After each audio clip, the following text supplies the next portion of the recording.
नमस्कार सभी को। स्वागत करता हूं आप सभी का अपने प्यारे YouTube channel career point with Gopal पर। तो आज की हमारी जो क्लास है वो है वेस्टर्न पॉलिटिकल थॉट्स, पाश्चात्य राजनीतिक चिंतन। आज का हमारा जो अध्याय है वो है 1, जिस पर हम पढ़ेंगे प्लेटो के बारे में। ठीक है, और ये हमारा पहला भाग है। इसको न केवल हम ओपी गाबा बुक के अकॉर्डिंग बल्कि राजेश मिश्रा एवं सीएल बाइपर की किताबों के गहरे अतिरिक्त और परीक्षा केंद्रित बिंदु को समझेंगे और पढ़ेंगे। और प्लेटो जो कि आदर्शवाद, न्याय और चरम एकात्मकवाद जो है दार्शनिक है। तो इसमें पहला जो अध्याय है वो है प्लेटो। ठीक है,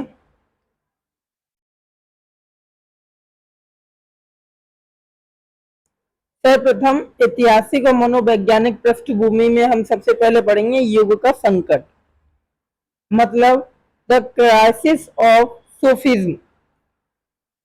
ठीक है, तो मतलब क्या है इसका कहने का कि युग का संकट या क्राइसिस ऑफ सोफिज्म। तो प्लेटो के समय एथेंस की जो तात्कालिक परिस्थितियां थी और सोफिस्ट विचारकों के प्रभाव थे उनको रेखांकित किया गया है।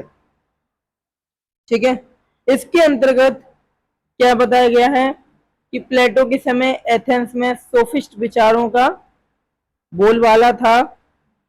सोफिस्ट व्यक्तिवादी और भौतिकवादी थे, जिनका मानना था कि मनुष्य ही सभी चीजों का मापदंड है और शक्ति ही सत्य है, माइट इज राइट। तो सोफिस्ट का इनका जो कहना है, जो विचारक वाले व्यक्ति हैं सोफिस्ट, उनका कहना है कि मनुष्य ही सभी चीजों का मापदंड है और शक्ति ही सत्य है, मतलब माइट मतलब पावर इज राइट।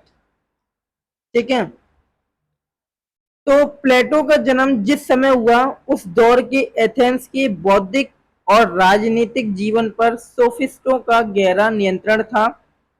सोफिस्ट कोई संगठित संप्रदाय नहीं थे, बल्कि वे वेतनभोगी शिक्षक और भ्रमणशील बुद्धिजीवी थे। वे एथेंस के युवाओं को धन के बदले, जो एथेंस के युवा थे उनको वेतन के बदले क्या देते थे, धन के बदले व्यवहारिक, राजनीतिक और भाषण कला और तर्क शास्त्र सिखाते थे। कौन? सोफिस्ट। ठीक है, ताकि युवा वर्ग शासन व्यवस्था में ऊंचे पद प्राप्त कर सके। अच्छा, सोफिस्टों की जो प्रकृति है, नेचर ऑफ सोफिस्ट, वो कैसे थे? व्यक्तिवादी थे और भौतिकवादी थे। मतलब सोफिस्टों का दर्शन किसी सार्वभौमिक सत्य यानी यूनिवर्सल ट्रुथ की खोज नहीं करता था। वे पूरी तरह से व्यक्तिवादी मतलब इंडिविजुअलिस्टिक थे, जिसका अर्थ है कि वे समष्टि मतलब समाज या राज्य, समष्टि का मतलब होता है समाज या फिर राज्य। तो उनका क्या अर्थ है सोफिस्ट का? समष्टि के स्थान पर मतलब समाज के स्थान पर व्यष्टि मतलब व्यक्ति के स्वार्थ और लाभ को सर्वोपरि मानते थे।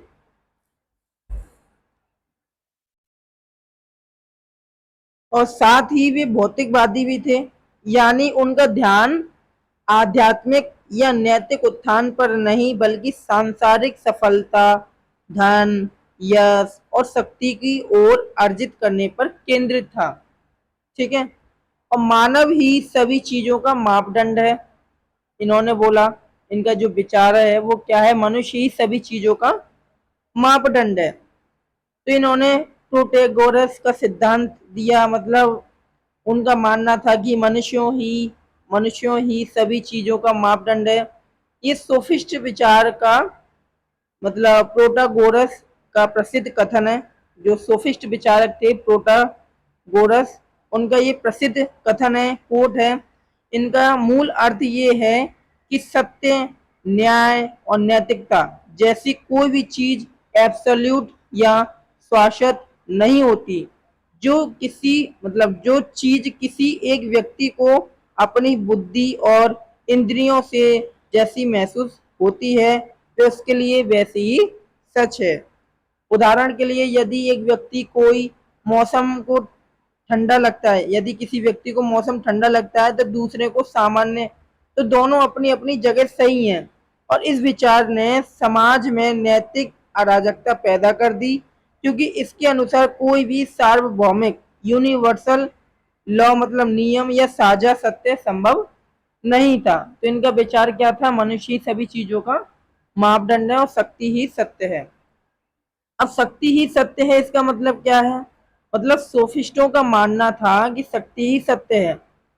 तो सोफिस्ट मतलब जो थ्रेसी मेकर्स जैसे विचारक थे, उनका क्या मत है कि न्याय कोई देवीय या प्राकृतिक नियम नहीं है। जो न्याय है, जस्टिस है, वो कोई प्राकृतिक या देवीय नियम नहीं है, बल्कि ये शक्तिशाली के स्वार्थ का साधन है। मतलब जो पावरफुल है उसके क्या है, उसको न्याय मिलता है। तो शासक वर्ग अपने हित के लिए कानून बनाता है और कमजोरों को उनका पालन करना पड़ता है। इसलिए जिसके पास सत्ता और बल है उसी का विचार और निर्णय सत्य और न्याय मान लिया जाता है। ये बताते हैं सोफिस्ट के जो विचारक हैं थ्रेसी मेकर्स। उन्होंने क्या कहा? शक्ति ही सत्य है। तो शक्ति मतलब जिनके पास सत्ता है और बल है, उन्हीं का विचार है कि निर्णय और सत्य और न्याय उन्हीं की पक्ष में जाता है। ठीक है, तो इसका है अर्थ शक्ति ही सत्य है। और मैंने आपको बता दें मनुष्य ही सभी चीजों का मापदंड है। ठीक है, इसका मतलब ये है कि जो चीज किसी एक व्यक्ति को अपनी बुद्धि और इंद्रियों जैसी महसूस होती हैं वह उसके लिए वैसी ही सच है। ठीक है, मतलब सत्य और न्याय या नैतिकता जैसी कोई भी चीज नहीं होती है, इन्होंने ये बोला।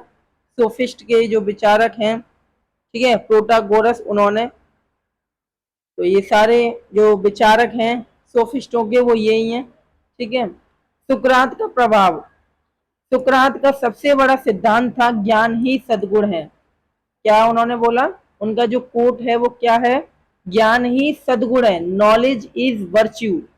इसका मतलब है कि सत्य निरपेक्ष है और इसे बुद्धि से जाना जा सकता है। जो सत्य है, knowledge is absolute, sorry, right is absolute. सत्य निरपेक्ष है और इसे बुद्धि से जाना जा सकता है। मतलब इन्होंने ये कहा कि जो सत्य है वो क्या है? एब्सोल्यूट है और ज्ञान ही सद्गुण है, नॉलेज इज वर्च्यू। ये किन का कोट है? सुकरात का। ठीक है, आपको मेरी बात समझ में आ रहा है? तो सुकरात जो है बताते हैं, क्या बताते हैं कि ज्ञान ही सद्गुण है, नॉलेज इज वर्च्यू। इसका मतलब है कि सुकरात का सबसे बड़ा ये सिद्धांत है, नॉलेज इज वर्च्यू।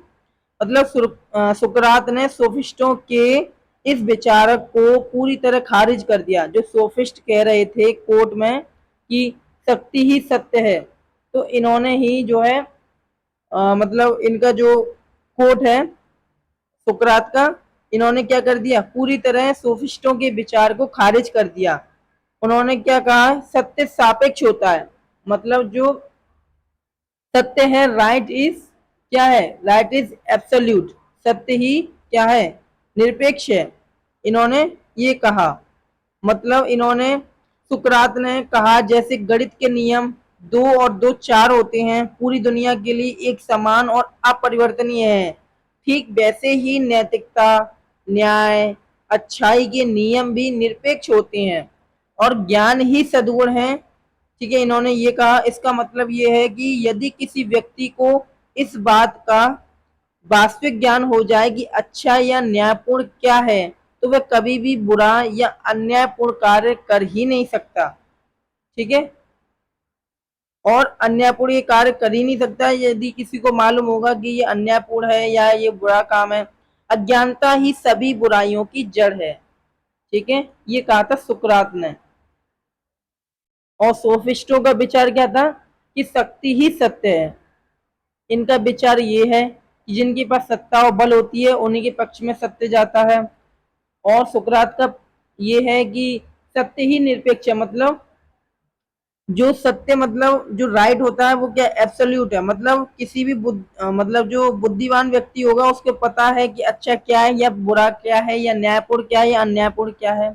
ठीक है, तो मतलब जो वास्तविक ज्ञान हो जाए किसी व्यक्ति को कि अच्छा क्या है या न्यायपूर्ण क्या है, तो वह कभी बुरा या अन्यायपूर्ण कार्य कर ही नहीं सकता है। ये सुकरात का जो है कहना है। ठीक है, सत्य निरपेक्ष है और इसे बुद्धि से जाना जा सकता है।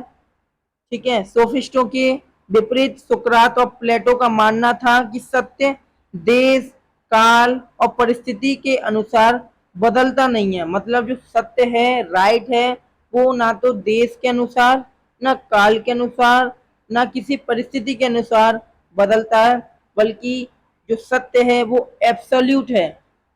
ठीक है, इस शाश्वत सत्य को भौतिक आंखों या इंद्रियों से नहीं देखा जा सकता, मतलब जो एब्सोल्यूट राइट है या शाश्वत सत्य है उसको अपनी भौतिक आंखों से या इंद्रियों से नहीं देखा जा सकता, बल्कि इसे केवल मानव की तर्क संगत आत्मा और बुद्धि के माध्यम से द्वंद्वात्मक पद्धति या संवाद के जरिए खोजा जा सकता है।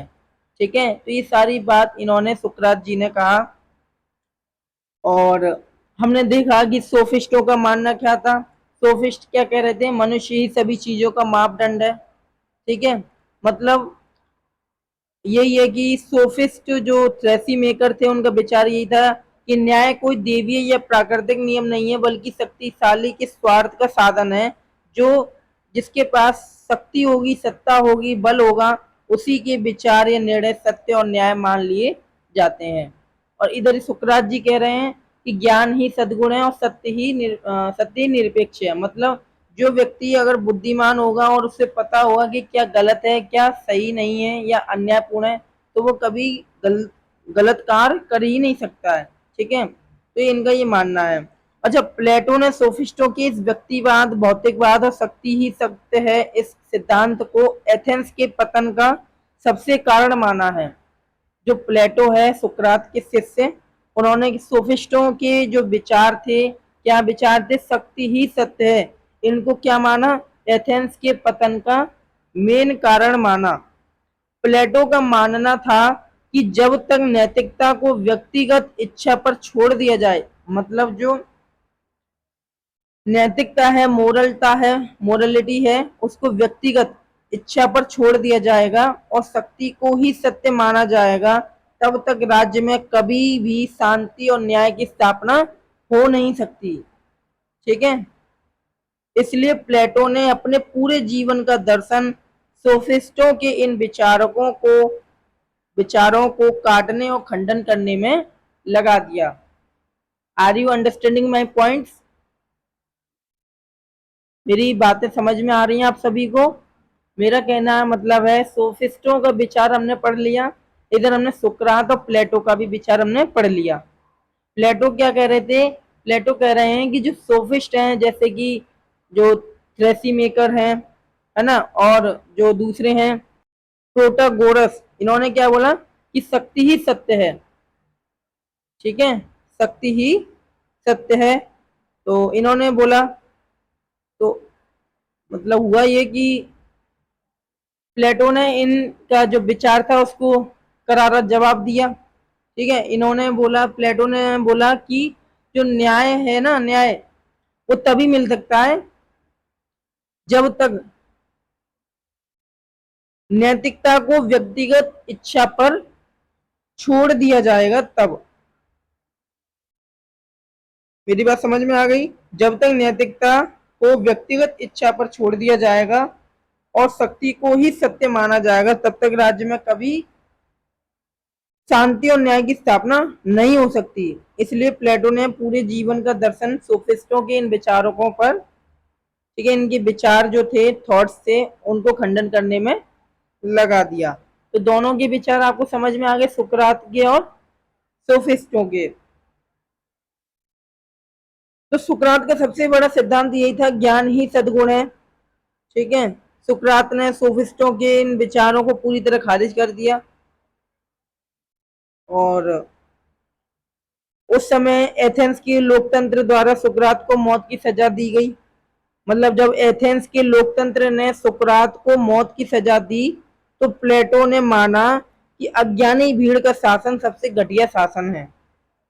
जब एथेंस के लोकतंत्र ने सुकरात को मौत की सजा दी तो प्लेटो ने माना, उनके शिष्य थे प्लेटो, उन्होंने माना कि अज्ञान ही भीड़ का मतलब अज्ञानी भीड़ का शासन सबसे घटिया शासन है। मतलब लोकतंत्र कैसा है? अज्ञानी लोगों का शासन है लोकतंत्र। मतलब जो एथेंस का जो लोकतंत्र है वो अज्ञानी भीड़ का शासन है, यानी घटिया शासन है। तो 399 मतलब जो 400 ईसा पूर्व में एथेंस की तत्कालीन जो लोकतांत्रिक सरकार, जिसमें अज्ञानी और स्वार्थी लोगों की अधिकता थी, बहुलता थी, तो एथेंस के लोगों ने या एथेंस की लोकतांत्रिक सरकार ने सुकरात पर युवाओं को गुमराह करने और राज्य के देवताओं को न मानने का झूठा आरोप लगाकर उन्हें हेमलॉक मतलब जो जहर होता है उसकर पीकर मरने की सजा दे दी, जो सुकरात थे उनको। ठीक है, अपने महान और ज्ञानी गुरु की इस क्रूर हत्या ने प्लेटो को अंदर तक हिला दिया और इस घटना से प्लेटो के मन में एथेंस के तत्कालिक लोकतंत्र के प्रति घोर नफरत पैदा हो गई और प्लेटो ने निष्कर्ष निकाला कि लोकतंत्र वास्तव में अज्ञानियों की भीड़ का शासन है, मोबोक्रेसी है, जहां योग्यता और ज्ञान का कोई मूल्य नहीं होता, बल्कि केवल सिर गिने जाते हैं, उनका वजन नहीं देखा जाता। ठीक है, तो प्लेटो का मानना ये है। अच्छा, प्लेटो के जीवन का जो अंतिम लक्ष्य है वो क्या है? एक नैतिक और न्यायपूर्ण राज्य की स्थापना करना। प्लेटो का नैतिक और न्यायपूर्ण राज्य बनाने के लिए समर्पित हो गए। प्लेटो का पूरा जीवन एथेंस को नैतिक और न्यायपूर्ण राज्य बनाने के लिए समर्पित हो गया। सुकरात की मृत्यु के बाद प्लेटो का एकमात्र उद्देश्य ये बन गया कि एथेंस को उस राजनीतिक और नैतिक पतन से बाहर निकाला जाए। एथेंस को, जिसने उसके गुरु की जान ली थी, उन्होंने ये संकल्प लिया कि वे एक ऐसे आदर्श राज्य का खाका तैयार करेंगे, आइडियल स्टेट का एक ऐसा प्रारूप तैयार करेंगे जो पूरी तरह से नैतिकता, विवेक, न्याय पर आधारित होगा, जहां अज्ञानी भीड़ के स्थान पर ज्ञान का शासन होगा। मेरी बात समझ में आ रही है आपको? ठीक है, और मतलब ओपी गावा और राजेश मिश्रा और सीएल वेपर, इन तीनों की जो बुक हैं उनके अनुसार महत्वपूर्ण बात जो है वो यही है कि जो प्लेटो है उनके विचारों को समझने के लिए पेलोपोनेशियन युद्ध को समझना जरूरी है। कौन सा युद्ध? पेलोपोनेशियन।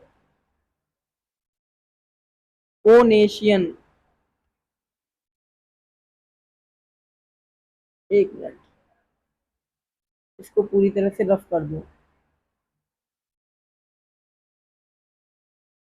पेलोपोनेशियन, ठीक है, ये युद्ध था उस समय पर। तो प्लेटो के विचारकों को समझने के लिए हमें इस युद्ध को समझना होगा। मतलब जो पेलोपोनेशियन युद्ध है जो कि 431 से लेकर 404 ईसा पूर्व तक ये युद्ध चला। ठीक है, तो इस युद्ध में लोकतांत्रिक एथेंस की हार एक अनुशासित और सैनिक तंत्र वाले स्पार्टा से हुई थी। समझ रहे हैं इस बात को? ये जो युद्ध चला है पेलोपोनेशियन युद्ध, इसमें लोकतांत्रिक एथेंस की हार एक अनुशासित और सैनिक तंत्र वाले स्पार्टा से हुई थी। किससे हुई थी? स्पार्टा से। मतलब प्लेटो पर इसका क्या प्रभाव पड़ा इस युद्ध का, पेलोपोनेशियन युद्ध का?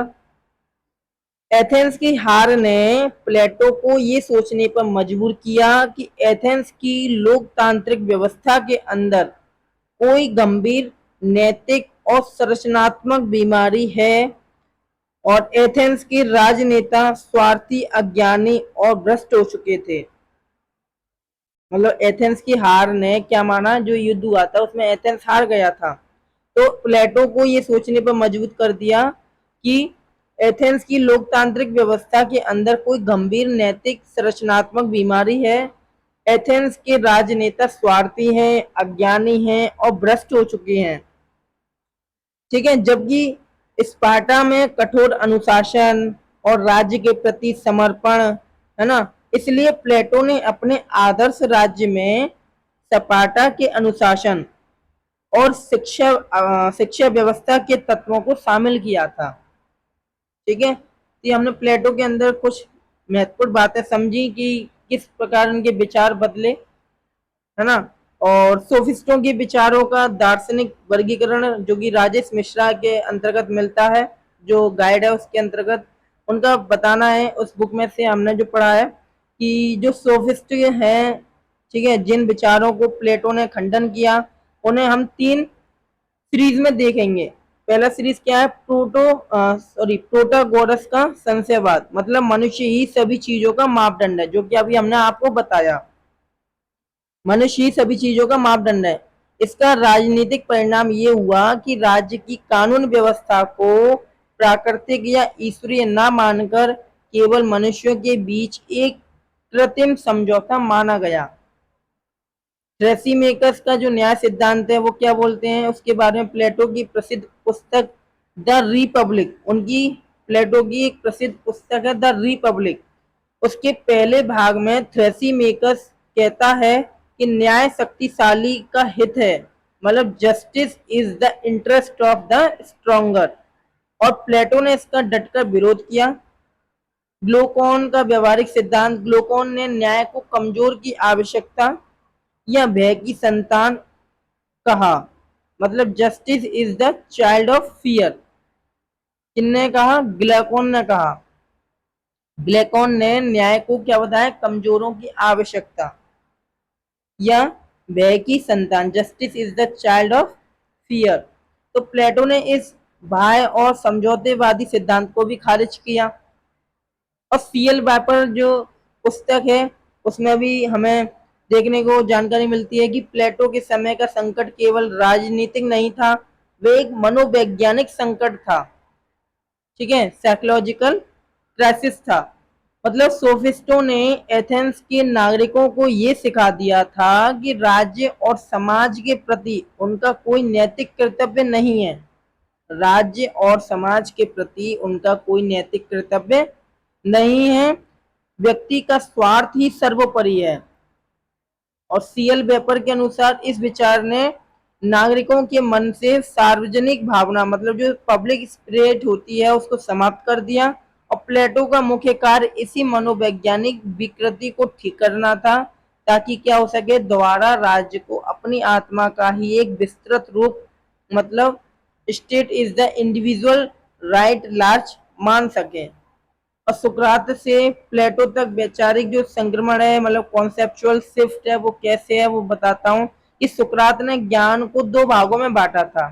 सुकरात ने पहला क्या था, मत, ओपिनियन, और वास्तविक ज्ञान, मतलब ट्रू नॉलेज। ठीक है, और सोफिस्टों का दर्शन केवल ओपिनियन पर टिका था जो बदलती रहती है। सुकरात और प्लेटो ट्रू नॉलेज की बात करते हैं, मतलब जो शाश्वत ज्ञान है, नॉलेज इज वर्च्यू, ठीक है, इसकी बात करते हैं। राइट इज एब्सोल्यूट, इसकी बात करते हैं। कौन, सुकरात और प्लेटो। अच्छा, ज्ञान ही सद्गुण है, ये सुकरात का कोट है। इस सिद्धांत से प्लेटो, मतलब जो दार्शनिक राजा है, फिलोसोफर किंग के सिद्धांत का जन्म हुआ। और प्लेटो का क्या तर्क था, उनका तर्क ये था कि यदि शासन चलाना एक कला और विज्ञान है, तो शासन की बागडोर उसी हाथ में होनी चाहिए जिसे सत्य और न्याय का वास्तविक दार्शनिक ज्ञान हो, ना कि उस भीड़ के हाथ में जो केवल भाषणों से प्रभावित होती है। आई होप मेरी जो बात है वो आपको क्लियर और क्रिस्टल तरीके से समझ में आई होंगी। सुकरात और प्लेटो की जो विचार हैं, कोट्स हैं उनको, और जो सोफिस्ट हैं, ठीक है, उनके विचारों में किस प्रकार मतभेद था। अच्छा, अब हम समझ रहे हैं कि यूपीएससी जो पॉलिटिकल साइंस, पीएसआईआर ऑप्शनल या एमए के जो मुख्य परीक्षा होती है उसमें लिखते कैसे हैं, मतलब प्लेटो के ऊपर किस प्रकार से हमें लिखना होगा। प्लेटो का राजनीतिक दर्शन, हम सबसे पहले लिखेंगे कि प्लेटो की राजनीतिक दर्शन।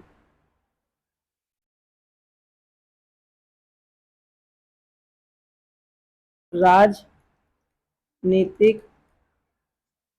दर्शन, ठीक है।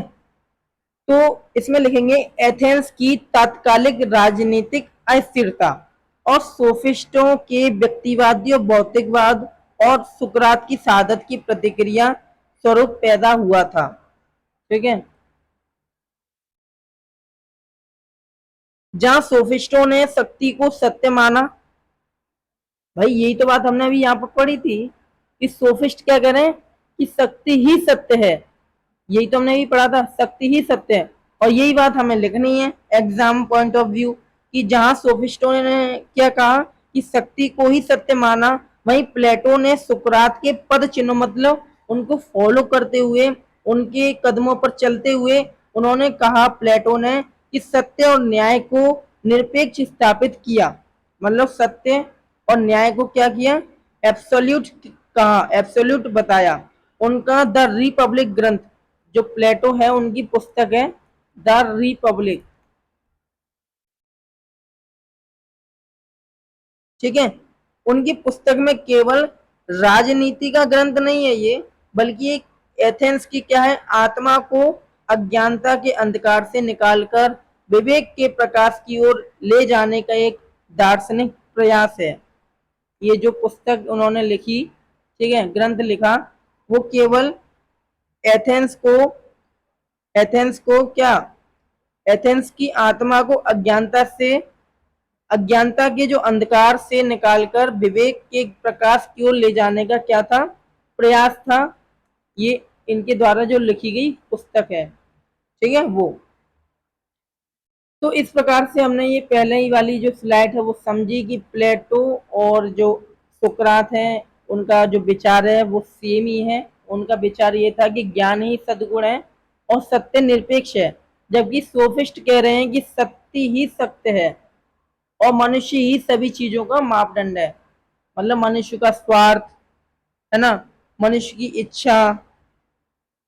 जो सोफिस्ट थे वो यही कह रहे थे कि सत्य जैसी कोई चीज नहीं होती है, ठीक है ना, यही बोला था इन्होंने। और न्याय जैसी कोई चीज नहीं होती, नैतिकता कोई चीज नहीं होती, ठीक है। तो इन्होंने ये बात कही, मतलब जो चीज किसी एक व्यक्ति को अपनी बुद्धि और इंद्रियों से जैसी महसूस होती है वो वैसे ही है उसके लिए, वही सच है, ठीक है। जैसे एक व्यक्ति को कोई मौसम ठंडा लगता है तो दूसरे को सामान्य, दोनों अपनी अपनी जगह सही है। इस विचार ने समाज में नैतिक और अराजकता पैदा कर दी और इस प्रकार से जो है सार्वभौमिक नियम या साझा सत्य संभव नहीं था एथेंस में। अब चलते हैं अपनी नेक्स्ट स्लाइड की तरफ। पाश्चात्य राजनीतिक चिंतन ही चल रहा है हमारा, जिसमें हम प्लेटो पढ़ रहे हैं, ठीक है। ये हमने आपको समझा दिया, एक मिनट। युग का संकट, प्लेटो के समय एथेंस में सोफिस्ट विचारकों का बोलबाला था। सोफिस्ट व्यक्तिवादी और भौतिकवादी थे, जिनका मानना था कि मनुष्य ही सभी चीजों का मापदंड है और शक्ति ही सत्य है। और सुकरात का सबसे बड़ा जो सिद्धांत था, ज्ञान ही सद्गुण है, नॉलेज इज वर्च्यू। इसका मतलब ये था कि सत्य निरपेक्ष है, इसे बुद्धि से जाना जा सकता है। जब एथेंस के लोकतंत्र ने सुकरात को मौत की सजा दी तो प्लेटो ने माना कि अज्ञानी भीड़ का शासन सबसे घटिया शासन है। और प्लेटो का पूरा जीवन एथेंस को एक नैतिक और न्यायपूर्ण राज्य बनाने के लिए समर्पित हो गया। ये हमने पढ़ लिया है। अब हम समझते हैं प्लेटो का न्याय सिद्धांत, ठीक है। प्लेटो आदर्शवाद, न्याय और चरम एकात्मकवाद पर जोर देते हैं। तो प्लेटो का सबसे प्रथम जो सिद्धांत है वो है न्याय का सिद्धांत, थ्योरी ऑफ जस्टिस, ठीक है। तो प्लेटो का न्याय सिद्धांत में हम किसके अकॉर्डिंग पढ़ रहे हैं, गावा के अनुसार। गावा जो बुक है ओपी गावा, उसमें प्लेटो का न्याय आधुनिक कानूनी न्याय, मतलब लीगल जस्टिस नहीं, यह एक सावयव न्याय मतलब ऑर्गेनिक जस्टिस और नैतिक न्याय है। जो ओपी गाबा बुक है उसके अकॉर्डिंग जो प्लेटो का जो न्याय सिद्धांत है, थ्योरी ऑफ जस्टिस है, उसको क्या माना है? आधुनिक कानूनी न्याय नहीं माना, बल्कि क्या है? सावयव न्याय और नैतिक न्याय है। ये उनका विचार है। ठीक है, तो देखो मतलब क्या है, जो ओपी गावा बुक है उसके अकॉर्डिंग प्लेटो का न्याय आधुनिक कानूनी न्याय नहीं, ये एक सावयव न्याय और नैतिक न्याय है। मतलब आधुनिक युग में न्याय का मतलब क्या है भाई? आधुनिक युग में, मॉडर्न एज में न्याय का मतलब क्या है? जस्टिस का मतलब क्या है? कानून का पालन करना और अदालतों द्वारा दिया जाने वाला फैसला होता है, यही तो न्याय होता है। लेकिन प्लेटो का न्याय कानूनी नहीं था, वह कैसा न्याय था? नैतिक न्याय था, जिसका संबंध मनुष्य के अंतःकरण और कर्तव्यों से था। और इसी को ओपी गावा की बुक में सावयव न्याय या ऑर्गेनिक जस्टिस कहा गया, क्योंकि जैसे शरीर के सभी अंग, जैसे हाथ हो गए, आंख हो गया, कान हो गया, इन सभी से मिलकर पूरे शरीर के लिए काम करते हैं, वैसे ही समाज के सभी अंगों को या उनके वर्गों को मिलकर पूरे राज्य के हित में काम करना चाहिए। तो प्लेटो का न्याय सिद्धांत अकॉर्डिंग टू ओपी गावा बुक के अकॉर्डिंग आपको समझ में आ गया। प्लेटो का जो न्याय है वो आधुनिक न्याय नहीं है, बल्कि कैसा न्याय है? सावयव या ऑर्गेनिक जस्टिस या नैतिक न्याय है। इनका कहना है, क्या कहना है इनका, कि जो मतलब जो न्याय है उसका मतलब कानून का पालन करना या अदालतों द्वारा दिया जाने वाला फैसला होता है। लेकिन प्लेटो का जो मानना था वो ये था कि न्याय कानूनी नहीं, ठीक है, बल्कि कैसा होना चाहिए? न्याय नैतिक होना चाहिए, जिसका संबंध मनुष्य के अंतःकरण और कर्तव्यों से था। मतलब इसे सावयव न्याय की तरफ उन्होंने अपना विचार रखा, मतलब ऑर्गेनिक जस्टिस की तरफ। ऐसा क्यों कहा? क्योंकि जैसे शरीर सभी अंग मिलकर पूरे शरीर के लिए काम करते हैं, उसी प्रकार वैसे ही समाज के सभी अंगों को मिलकर पूरे राज्य के हित में काम करना चाहिए। अच्छा, जो सिद्धांत है ये वाला, उसकी नेचर क्या है? कार्य विशिष्टीकरण और हस्तक्षेप की अकॉर्डिंग हम समझेंगे। मतलब जो सिद्धांत की प्रकृति है ये कार्य विशिष्टीकरण है और हस्तक्षेप पर आधारित है। ये जो सिद्धांत है, मतलब प्लेटो के न्याय के दो सबसे बड़े आधार स्तंभ हैं। पहला है फंक्शनल स्पेशलाइजेशन। क्या?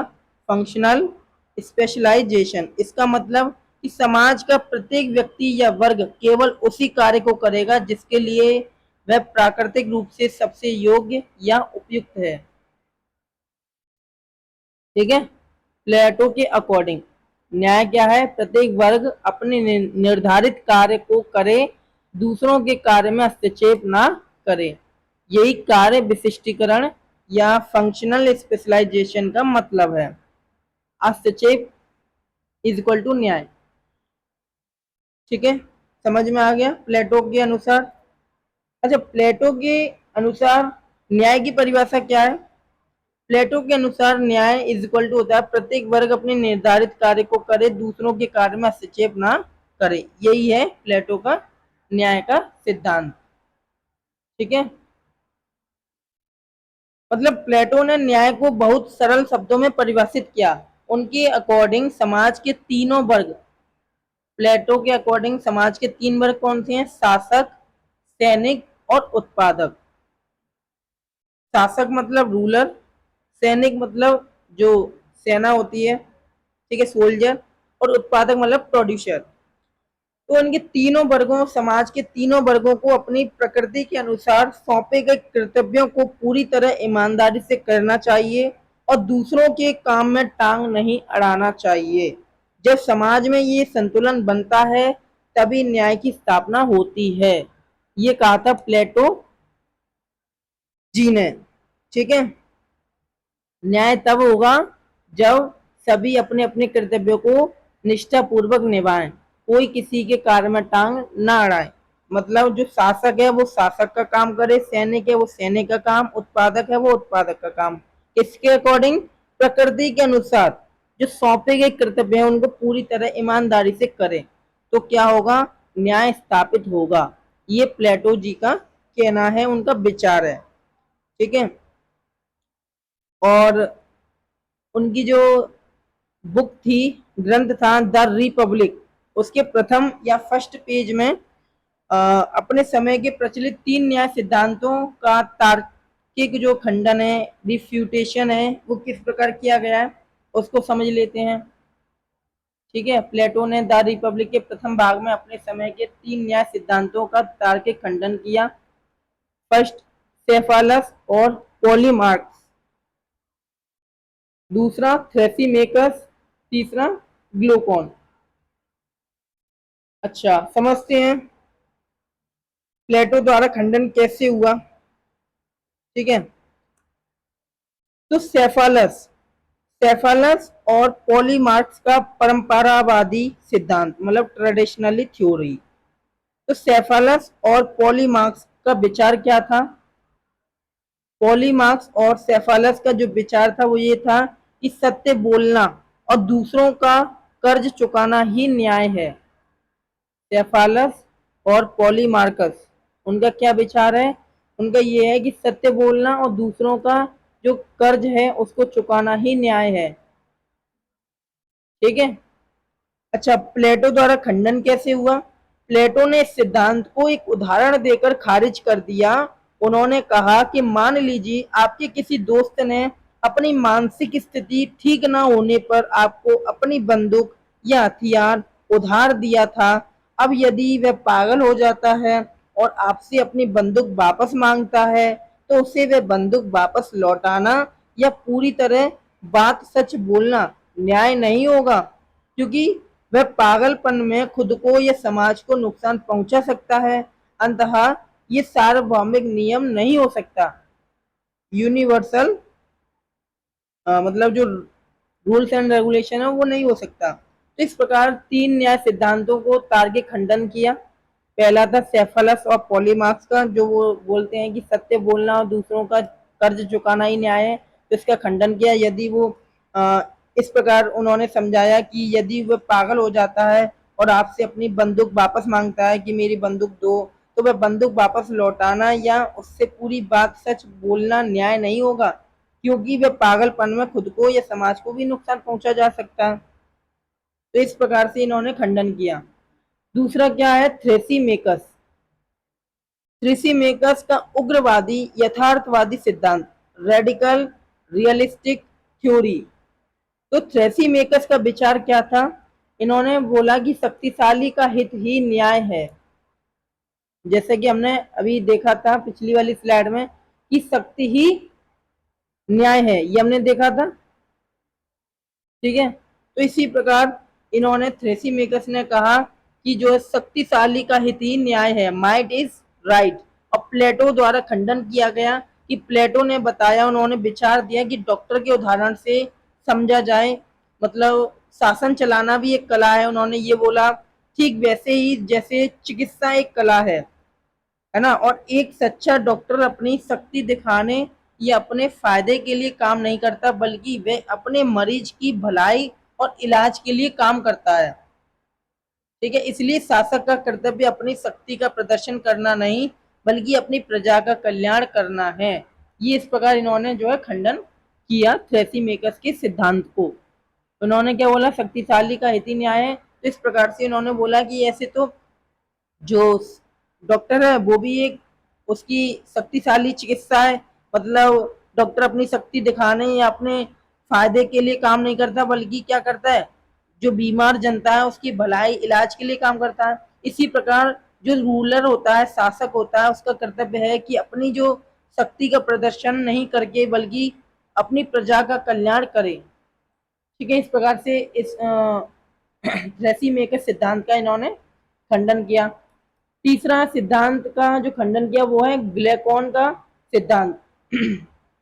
ग्लेकोन यथार्थवादी सिद्धांतवादी थे।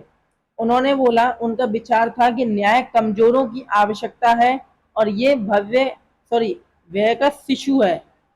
क्या कहा ग्लेकोन ने? ग्लेकोन ने ये कहा कि न्याय कमजोरों की आवश्यकता है और भय का शिशु है।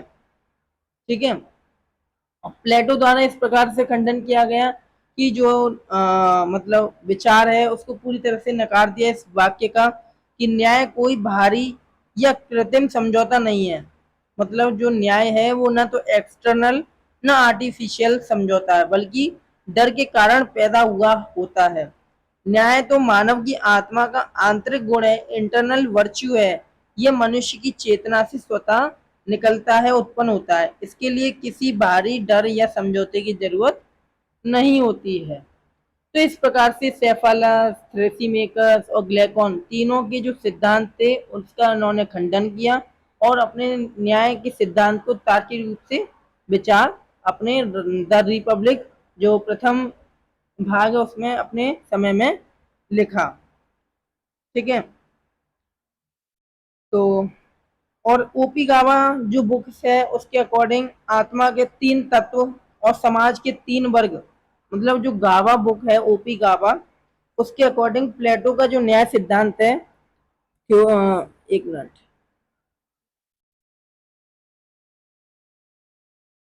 Theory of justice.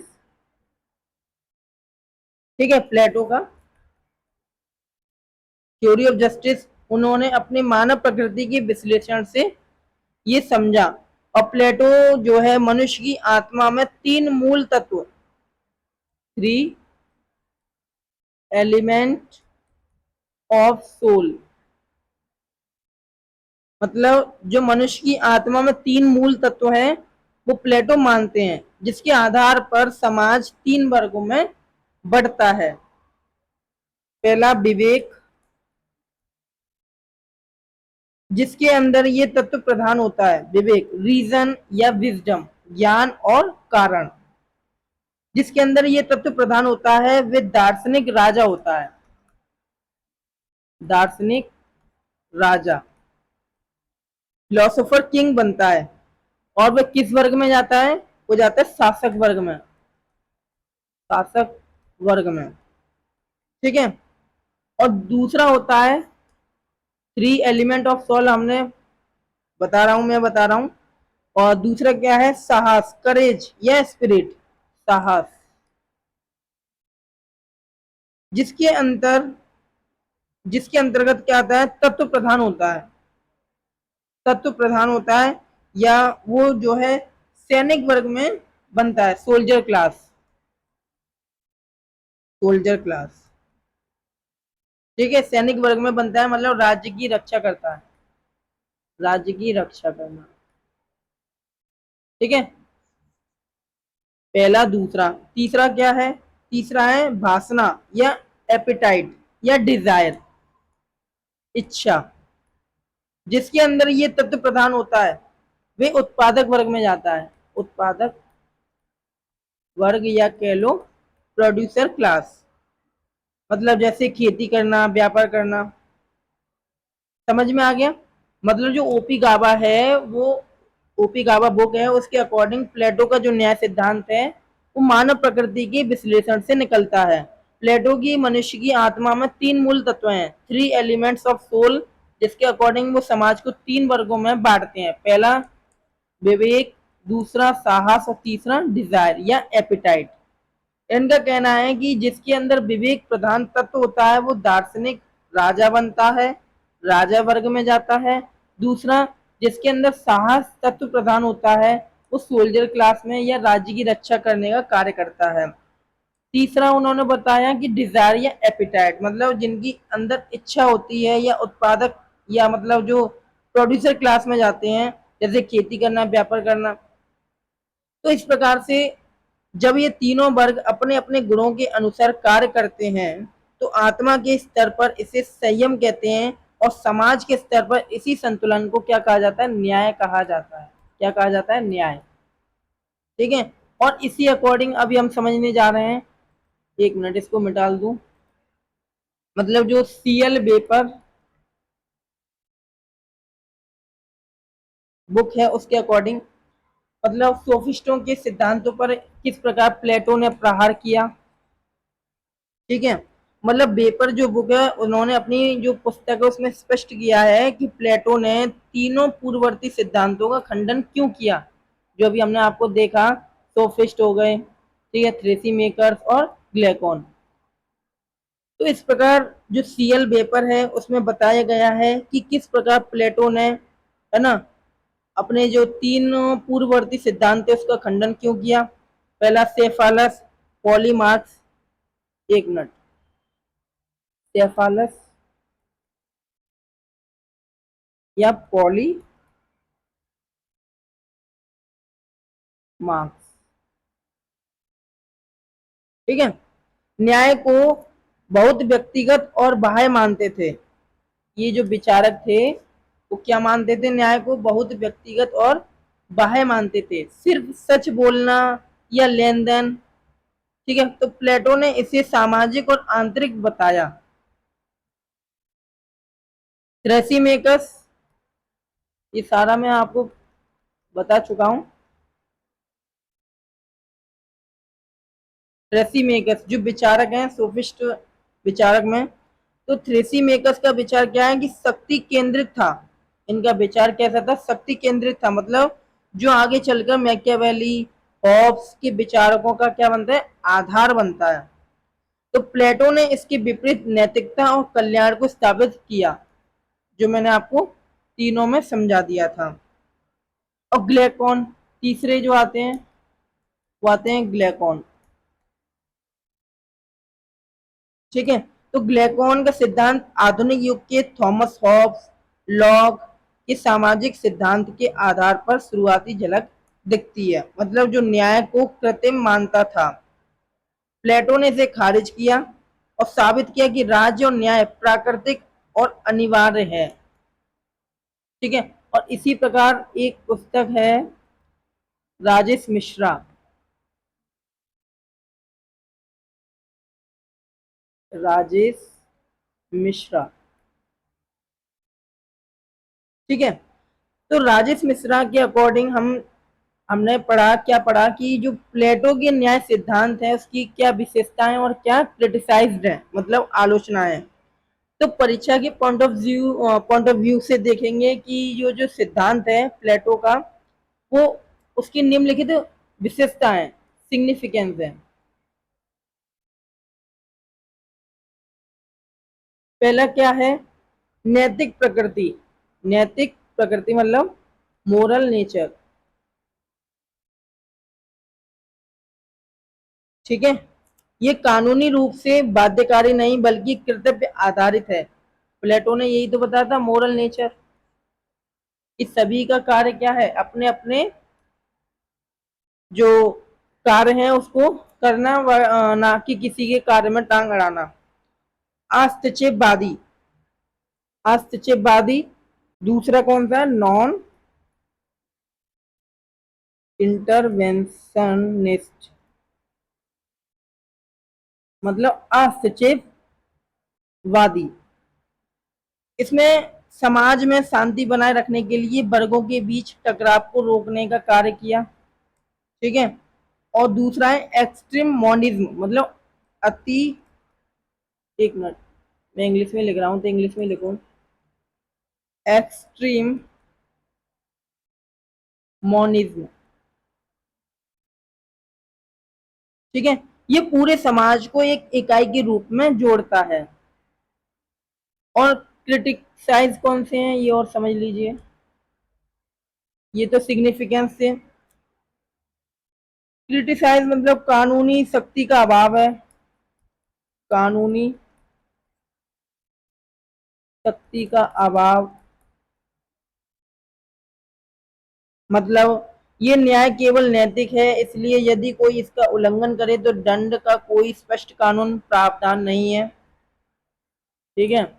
और मनुष्य का एकांगी विकास, ये आलोचना है, जो प्लेटो का सिद्धांत है उस पर आलोचना की गई, कानूनी शक्ति का अभाव, मनुष्य का एकांगी विकास, मनुष्य का एकांकी विकास, ठीक है, एकांगी विकास मतलब एक व्यक्ति को जीवन भर केवल एक ही काम जैसे सिर्फ खेती या सिर्फ युद्ध में बांध देने से उसकी अन्य क्षमताओं का विकास रुक जाता है। ये इस प्रकार से आलोचना की गई है। पहली आलोचना क्या है? यदि मतलब बताया गया है कि न्याय केवल नैतिक है, इसलिए यदि कोई इसका उल्लंघन करे तो दंड का कोई स्पष्ट कानून प्रावधान नहीं है। ये आलोचना इसके द्वारा की गई, कानूनी शक्ति का अभाव। दूसरा, मनुष्य का एकांगी विकास, मतलब व्यक्ति को जीवन भर एक ही कार्य करने की अनुमति। और तीसरा है फांसीवादी, फांसीवादी या फांसीवाद का पूर्वाभास, पूर्वाभास मतलब प्रेसिकर्सर ऑफ फैसिज्म, मतलब प्रसिद्ध विचारक जो कार्ल पॉपर है, उन्होंने अपनी पुस्तक the open society and it's enemy, open society and it's enemy में प्लेटो की तीव्र आलोचना की है। पॉपर ने क्या कहा? प्लेटो का जो न्याय है वे व्यक्ति की स्वतंत्रता को पूरी तरह छीनकर उसे राज्य की मशीन का एक बेजान पुर्जा बना देता है। ठीक है। और पॉपर ने प्लेटो को मुक्त समाज का शत्रु कहा। पॉपर ने प्लेटो को क्या कहा? प्लेटो को कहा इनेमी ऑफ ओपन सोसाइटी, मतलब जो मुक्त समाज है, स्वतंत्र समाज है, उसका क्या कहा? शत्रु कहा। ठीक है, शत्रु कहा। क्या?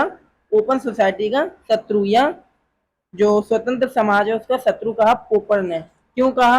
क्योंकि इन्होंने बताया कि प्लेटो का जो न्याय है वो व्यक्ति की स्वतंत्रता को पूरी तरह छीन लेता है और उसे राज्य की मशीन का एक बेजान पुर्जा बताया।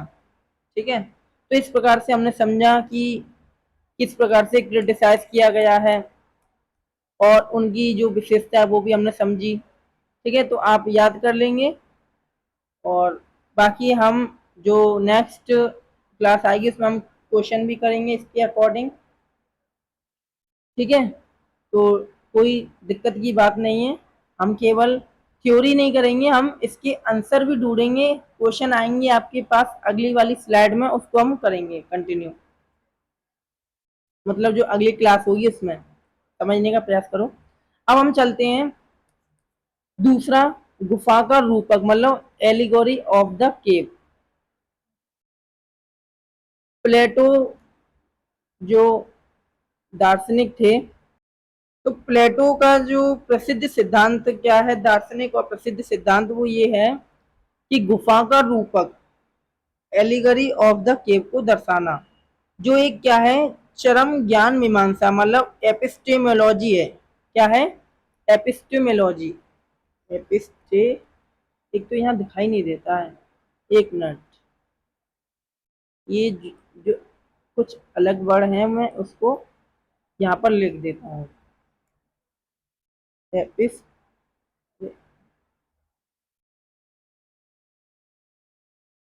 एपिस्टेमोलॉजी, एपिस एक मिनट, एस है ये, ठीक है, एस,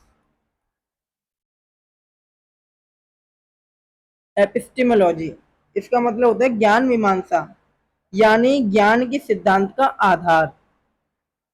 प्लेटो ने अपनी प्रसिद्ध पुस्तक द रिपब्लिक में 7वें भाग में इसे रूपक का प्रतिपादन किया, मतलब जो एलिगरी ऑफ द केव उसका प्रतिपादन किया। और ये जो आप इमेज देख रहे हैं उसके अकॉर्डिंग उन्होंने अपनी जो बात कही दृश्यमान जगत की, उसको हम समझेंगे, और फिर वैचारिक जगत चर्चा की। तो हम क्या पढ़ रहे हैं? प्लेटो का गुफा का रूपक पढ़ रहे हैं, मतलब एलिगोरी ऑफ द केव्स। तो प्लेटो का जो गुफा का रूपक है, जो उनकी चरम ज्ञान मीमांसा, मतलब एपिस्टेमोलॉजी यानी ज्ञान के सिद्धांत का आधार है। प्लेटो ने अपनी प्रसिद्ध पुस्तक द रिपब्लिक के 7वें भाग में इस रूपक का प्रतिपादन किया। इस रूपक का प्रतिपादन किया 7वें भाग में और द रिपब्लिक बुक में। इसे इमेज के अनुसार आप देखेंगे रूपक के दो स्तर हैं, टू लेवल ऑफ रियलिटी। रूपक का मतलब होता है रियलिटी, वास्तविकता। पहला देखेंगे आप दृश्यमान जगत, वर्ल्ड ऑफ द अपीयरेंस। दूसरा क्या देखेंगे, वर्ल्ड ऑफ द आइडियाज। तो वर्ल्ड ऑफ द अपीयरेंस जो हमारी इंद्रियां देखती हैं, जो हमारी इंद्रियां देखती हैं, परिवर्तनशील, अपूर्ण और असत्य। मतलब हमारी जो इंद्रियां देखती हैं वो क्या देखती हैं, वो परिवर्तनशील देखती हैं, अपूर्ण देखती हैं और असत्य देखती हैं। ये गुफा की दीवार पर पड़ने वाली परछाइयों के समान है। जैसे रोशनी सामने से आ रही है इन व्यक्तियों के ऊपर और इनकी परछाई पीछे बन रही है, ठीक है। तो इस प्रकार से ये बताने का प्रयास किया जा रहा है कि वर्ल्ड ऑफ द अपीयरेंस मतलब जो हमारी इंद्रियां देखती हैं वो क्या है, परिवर्तनशील है, अपूर्ण है, असत्य है और ये गुफा की दीवार पर पड़ने वाली परछाइयों के समान है। मतलब प्लेटो के अनुसार ये भौतिक दुनिया जिसे हम अपनी आंखों से देखते हैं, कानों से सुनते हैं, हाथों से छूते हैं, जो भौतिक इंद्रियां हैं वे वास्तविक दुनिया नहीं है, मतलब रियलिटी वर्ल्ड नहीं है, ठीक है, वास्तविक दुनिया नहीं है। ये दुनिया लगातार बदलती रहती है, परिवर्तनशील है, इसमें कमियां हैं। ये कैसा कैसा संसार है, अपूर्ण संसार है। ये जो दुनिया है वो अपूर्ण है, ये परिवर्तनशील है और इसलिए ये स्थायी सत्य नहीं हो सकता, ठीक है। ये प्लेटो का विचार है। प्लेटो इसकी तुलना एक अंधेरी गुफा की दीवार पर चमकने वाली धुंधली परछाइयों से करते हैं, ठीक है। जैसे परछाई असली इंसान नहीं होती, सिर्फ उसका भ्रम होती है, वैसे ही यह भौतिक संसार भी असली दुनिया नहीं बल्कि केवल एक परछाई या भ्रम है।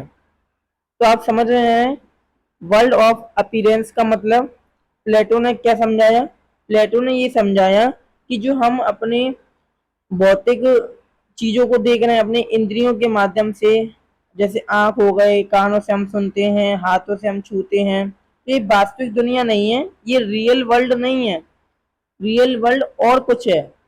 तो उसको समझाने का प्रयास किया। रियल वर्ल्ड वो है जो कि रोशनी है और रोशनी का प्रकाश जब गुफा पर पड़ रहा है तो उसकी छाया बन रही है और वो छाया है वो क्या है, वो परिवर्तनशील दुनिया है, ठीक है। मतलब वास्तविक दुनिया नहीं है, ये दुनिया लगातार बदलती रहती है। कौन सी दुनिया, जो हम आंखों से देख रहे हैं, कानों से सुन रहे हैं, हाथों से छू रहे हैं, ये। और प्लेटो इसकी तुलना एक अंधेरी गुफा की दीवार पर चमकने वाली धुंधली परछाइयों से कर रहे हैं, ठीक है। इनका इनका मानना है कि जो जैसे परछाई असली इंसान नहीं होती, सिर्फ उसका भ्रम होता है, वैसे ही भौतिक संसार भी असली दुनिया नहीं है, असली दुनिया है जो रोशनी से रियलिटी की तरफ दिखा रहा है, ठीक है। तो समझने का प्रयास कर रहे हैं, मतलब क्या कहना चाह रहा है प्लेटो। प्लेटो जो है वो ये कहना चाह रहा है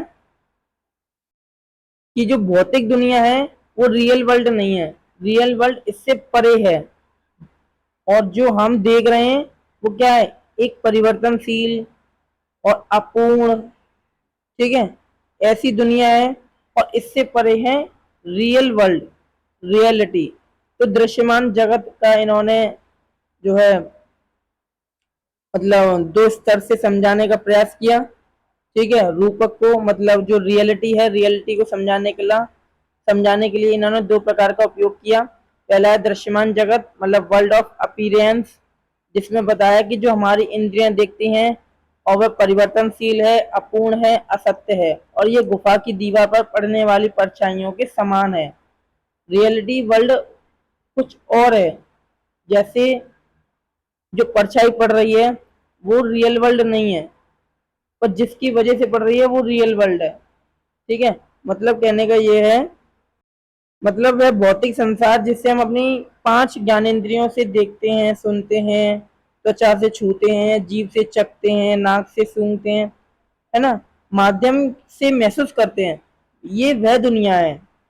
जिसमें हम और आप वर्तमान में रह रहे हैं, जहां पेड़ पौधे मकान गाड़ियां भौतिक वस्तुएं मौजूद हैं। ठीक है, और ये परिवर्तनशील है, मतलब दुनिया में हर चीज लगातार बदल रही है, कोई भी चीज स्थायी नहीं है। आज जो बच्चा है कल वह युवा होगा, फिर वृद्ध होगा, मर जाएगा। ठीक है, और इस भौतिक संसार की कोई भी वस्तु अपने आप में पूरी तरह से परफेक्ट नहीं है, आदर्श नहीं है। अगर हम एक सुंदर फूल देखते हैं तो उसमें भी कोई ना कोई कमी होती है, और कुछ समय बाद वह मुरझा जाता है। और ये जो दुनिया है, जो दिख रही है हमको आंखों से, वह लगातार बदलती रहती है। इसलिए प्लेटो इसे परम सत्य नहीं मानते हैं, ये केवल वास्तविक दुनिया की क्या है, एक परछाई है, धुंधली परछाई है। ठीक है, जैसे कुछ कैदी एक अंधेरी गुफा में जंजीरों से बंधे हुए हैं, उनकी पीठ के पीछे आग जल रही है। जब आगे के सामने जब आगे के सामने जो है, मतलब जो आग है उसके सामने कोई वस्तु गुजरती है तो सामने की दीवार पर उसकी परछाई दिखती है। वैसे ही कैदी बचपन से केवल उसी परछाई को देख रहे हैं, इसलिए वे सोचते हैं कि वे परछाई ही असली वस्तु है। प्लेटो कहते हैं कि हम आम इंसान भी उस गुफा के कैदी की तरह ही हैं। हम जिन भौतिक चीजों को सच में मान बैठे हैं, वे असल में केवल क्या है, वास्तविक वैचारिक जगत की धुंधली परछाई मात्र है। ठीक है, और जैसे सोफिस्ट विचारक प्रोटोगोरस ने कहा था कि मनुष्य ही सभी चीजों का मापदंड है, प्लेटो कहते हैं कि सोफिस्टों का ये जो विचार है वो इसी दृश्यमान जगत पर आधारित था, क्योंकि हमारी इंद्रियां हर इंसान को अलग अलग अनुभव कराती है। जैसे किसी को कोई मौसम ठंडा लगता है, किसी को सामान्य। प्लेटो कहते हैं कि इंद्रियों से मिलने वाला ये ज्ञान केवल धारणा या मत है, ये वास्तविक ज्ञान या ट्रू नॉलेज नहीं है। इसलिए दृश्यमान जगत में रहने वाले जो लोग हैं वो हमेशा भ्रम में जीते हैं। ठीक है, तो ये सारा कुछ प्लेटो का विचार है, जो मैंने आपको संपूर्ण तरीके से समझाने का प्रयास किया। अब समझते हैं हम वर्ल्ड ऑफ आइडिया। अच्छा, वर्ल्ड ऑफ आइडिया में क्या कहते हैं प्लेटो? इसके तहत ये बताते हैं कि जो बुद्धि से जाना जाता है और अपरिवर्तनीय है, पूर्ण है, शाश्वत सत्य है, ये गुफा के बाहर का जो सूर्य है, प्रकाश है, वह वास्तविक वस्तुएं हैं, वास्तविक दुनिया है। मतलब वास्तविक दुनिया विचारों की दुनिया है। क्या है? विचारों की दुनिया है। इस दुनिया को हम अपनी भौतिक आंखों से नहीं देख सकते। ठीक है, इसे केवल मानव की तर्क संगत बुद्धि और आत्मा से ही समझा जा सकता है। विचारों की ये दुनिया कभी बदलती नहीं है, अपरिवर्तनीय है, ये अपने आप में मुकम्मल है, मतलब पूर्ण है, और हमेशा रहने वाली शाश्वत है। और प्लेटो इस गुफा के बाहर की असली दुनिया मानते हैं, जहाँ ज्ञान का चमकीला सूर्य मौजूद है और सभी वस्तुएं अपने वास्तविक रूप में दिखाई देती हैं। ठीक है, तो इन्होंने जो एलिगोरी है उसका जो दो तरीके से रूपक का जो है स्तर बताया, एक तो दृश्यमान जगत के रूप में और एक वैचारिक जगत, मतलब एक तो जो हमें दिख रहा है पांच इंद्रियों से, और एक वैचारिक जगत मतलब जो क्या है, सत्य है, सत्य है, पूर्ण है, अपरिवर्तनीय है। और जो दृश्यमान जगत है वो क्या है, वो अपूर्ण है। ठीक है, अपूर्ण है, और क्या है, और जो है अपूर्ण है और झूठी है, परिवर्तनशील है, असत्य है। ठीक है, ये सारा कुछ रूपक के दो स्तर से हमें समझ में प्लेटो के द्वारा आया है। ठीक है, तो प्लेटो ने ये दो स्तर दिए हैं अपनी बुक द रिपब्लिक में 7वें भाग में।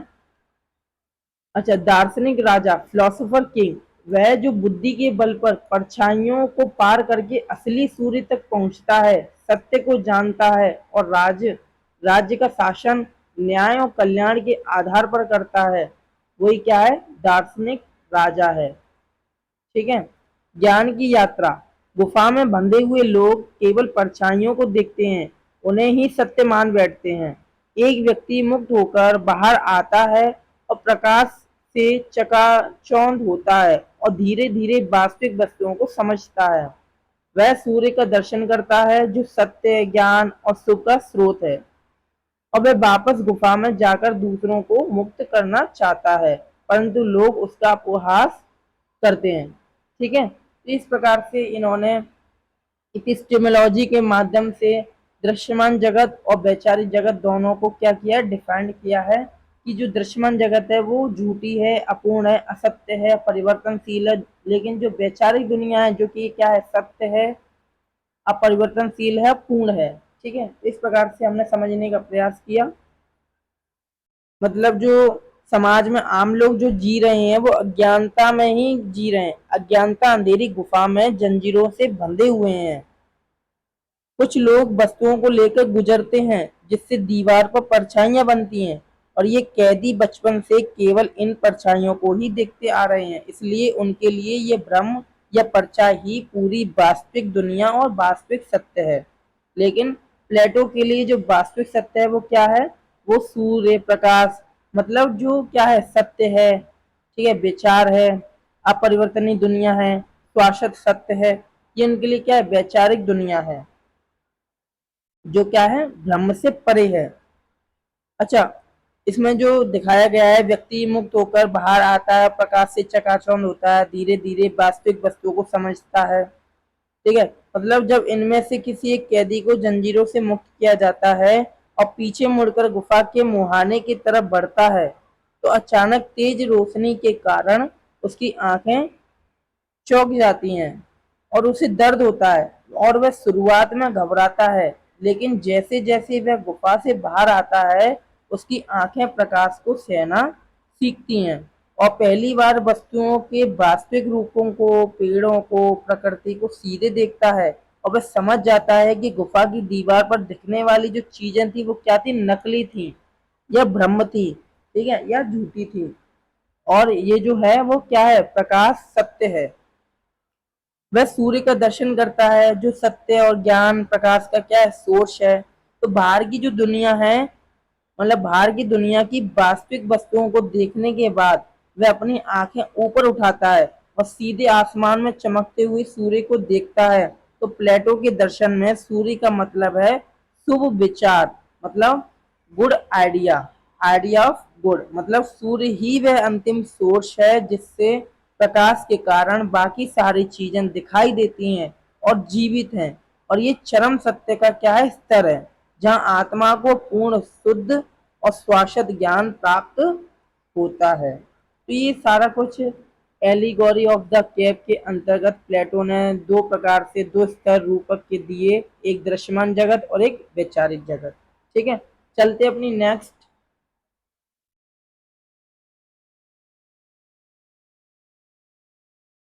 देखो, ये और एक पॉइंट और समझ लीजिए, मतलब और भी एक्स्ट्रा, मतलब मेरा कहने का और भी मतलब है, जैसे ज्ञान प्राप्त करने के बाद उस ज्ञानी व्यक्ति के मन में अपनी जो अज्ञानी प्रजा के प्रति, मतलब जी इसने ज्ञान प्राप्त कर लिया इस व्यक्ति ने, अब ये सोच रहा है कि मैं औरों को भी इसी वास्तविक दुनिया के बारे में समझाऊं या बताऊं। तो होता क्या है, मतलब जो ज्ञानी व्यक्ति है उसके मन में अपने अज्ञानी प्रजा के प्रति करुणा, कर्तव्य का भाव जागता है, और वह वापस गुफा के अंदर लौटता है ताकि जो बाकी कैदियां हैं या जो जो अंधविश्वास में जी रहे हैं या भ्रम में जी रहे हैं, ठीक है, या जो दृश्यमान जगत में जी रहे हैं, तो उनको जो है मुक्त करके प्रकाश की दुनिया में या वैचारिक जगत में जो है, जो वास्तविक दुनिया उसमें ले जा सके। लेकिन वह अंधेरे में वापस आता है तो उसकी आंखें अंधेरे के कारण ठीक से देख नहीं पाती।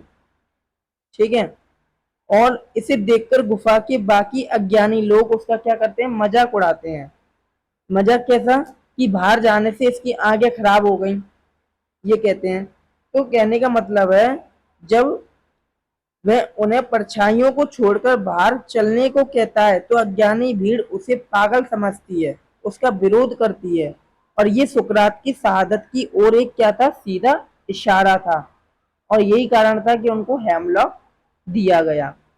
ठीक है, तो दार्शनिक राजा, फिलोसोफर, मतलब वह जो बुद्धि के बल पर परछाइयों को पार करके असली सूर्य तक पहुंचता है, सत्य को जानता है, राज्य का शासन न्याय और कल्याण के आधार पर करता है, वही क्या है, दार्शनिक राजा है। मतलब गुफा से बाहर निकलकर जो सूर्य का दर्शन करने वाला मुक्त व्यक्ति ही वास्तविक में क्या है, दार्शनिक राजा है।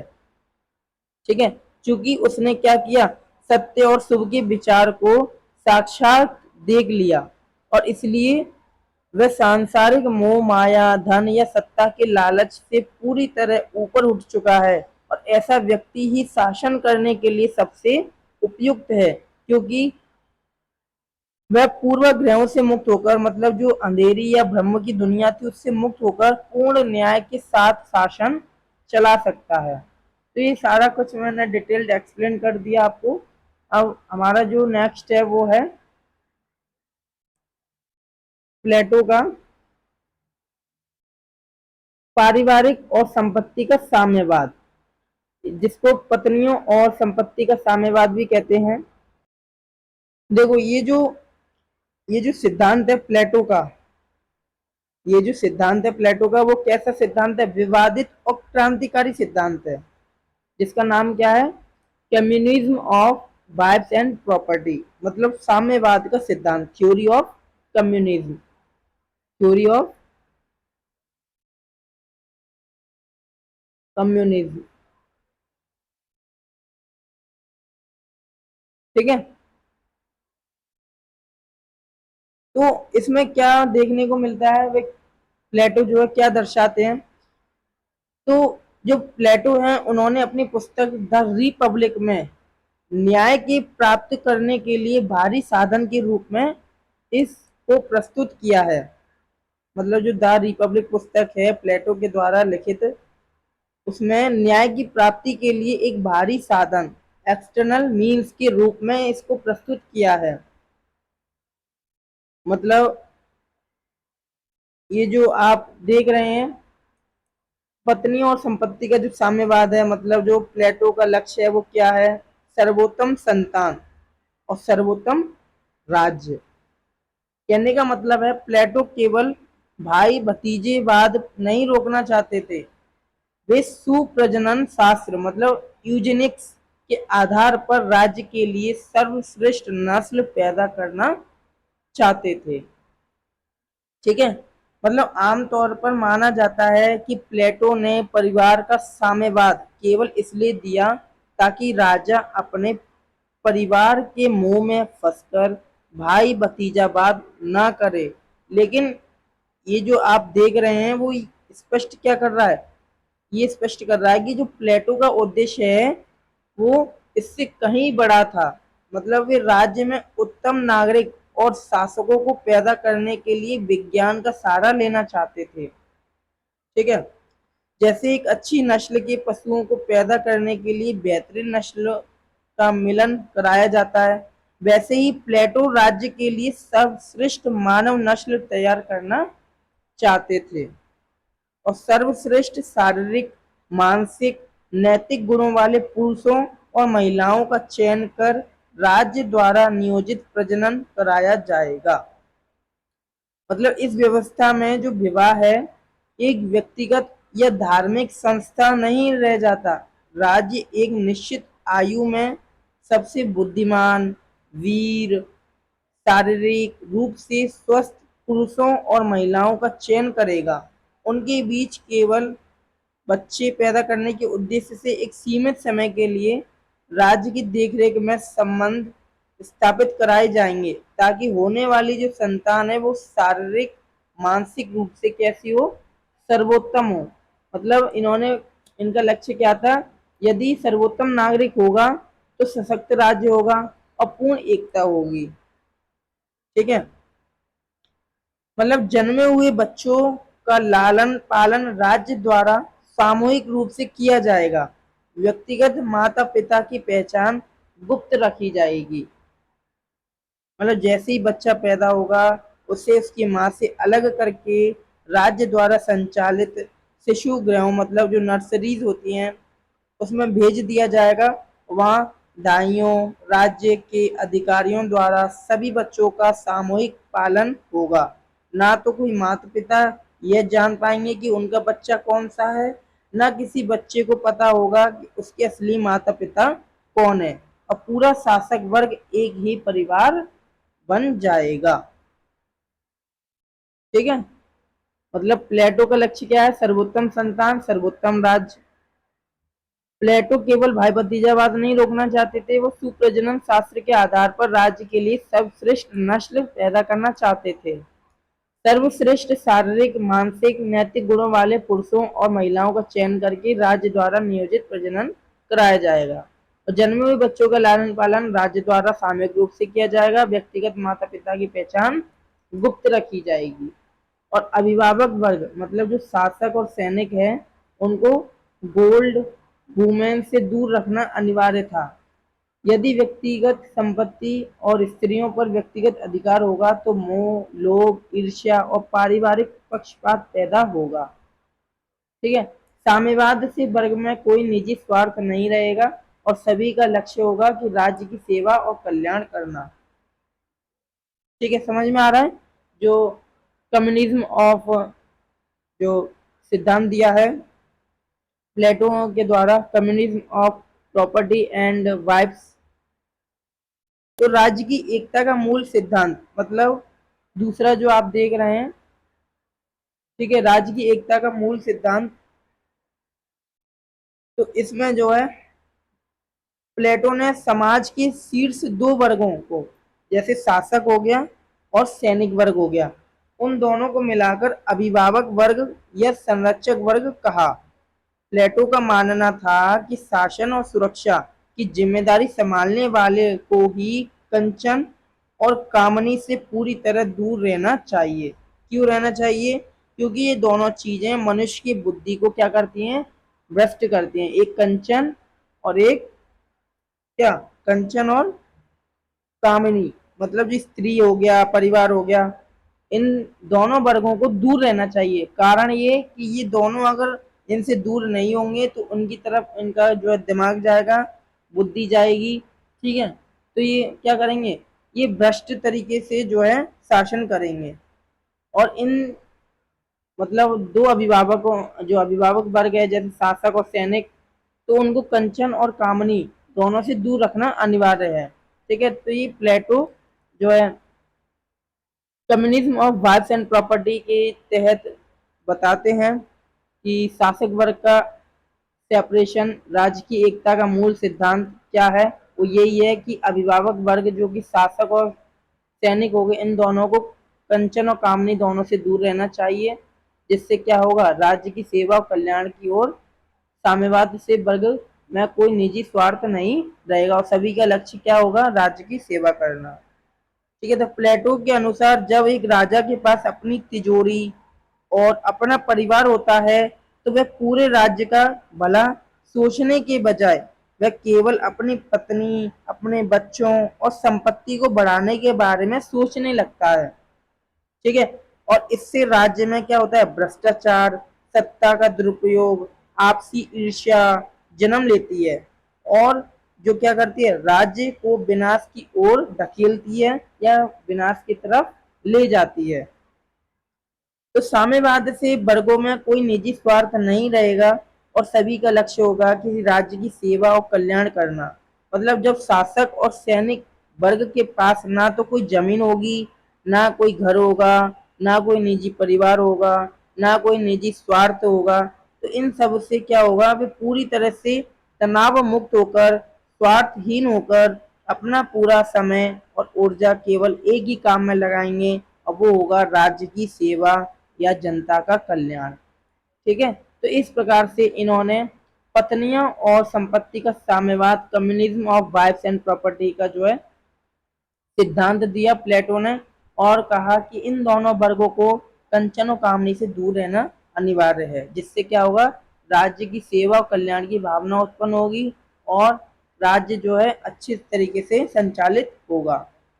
ठीक है, मतलब साम्यवाद को लागू करने का जो अंतिम लक्ष्य है वो एथेंस को एक ऐसी व्यवस्था देना था प्लेटो के द्वारा जहां नागरिक सर्वोत्तम गुणों वाले हो और राज्य आंतरिक रूप से इतना मजबूत हो कि भारी आक्रमण का सामना कर सके। ठीक है, और राज्य के भीतर कोई गुटबाजी ना हो, क्या हो? पूर्ण एकता हो। तो ये था प्लेटो के अकॉर्डिंग जो है राज्य का सिद्धांत, एकता का।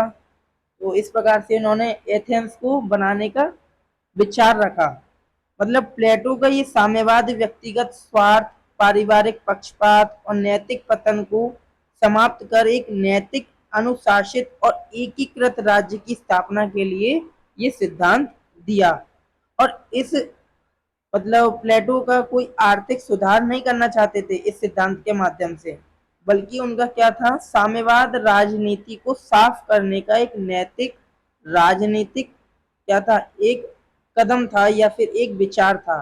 और ये परिवार धन के उस जाल को ही काट देता है जिसमें फंसकर अच्छे से अच्छा राजा भी क्या हो जाता है, भ्रष्ट हो जाता है।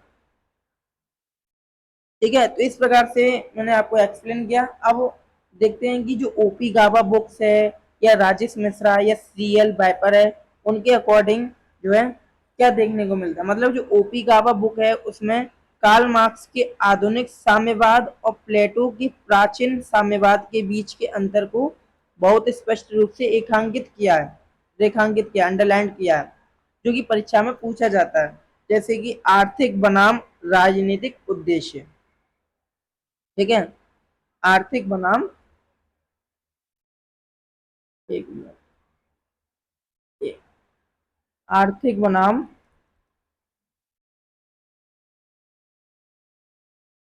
राजनीतिक उद्देश्य, राजनीतिक उद्देश्य। ठीक है, मतलब मार्क्स का जो कम्युनिज्मवाद है वो क्या है, मार्क्स का जो साम्यवाद है वो आर्थिक समानता लाने के लिए, कैसे, आर्थिक समानता,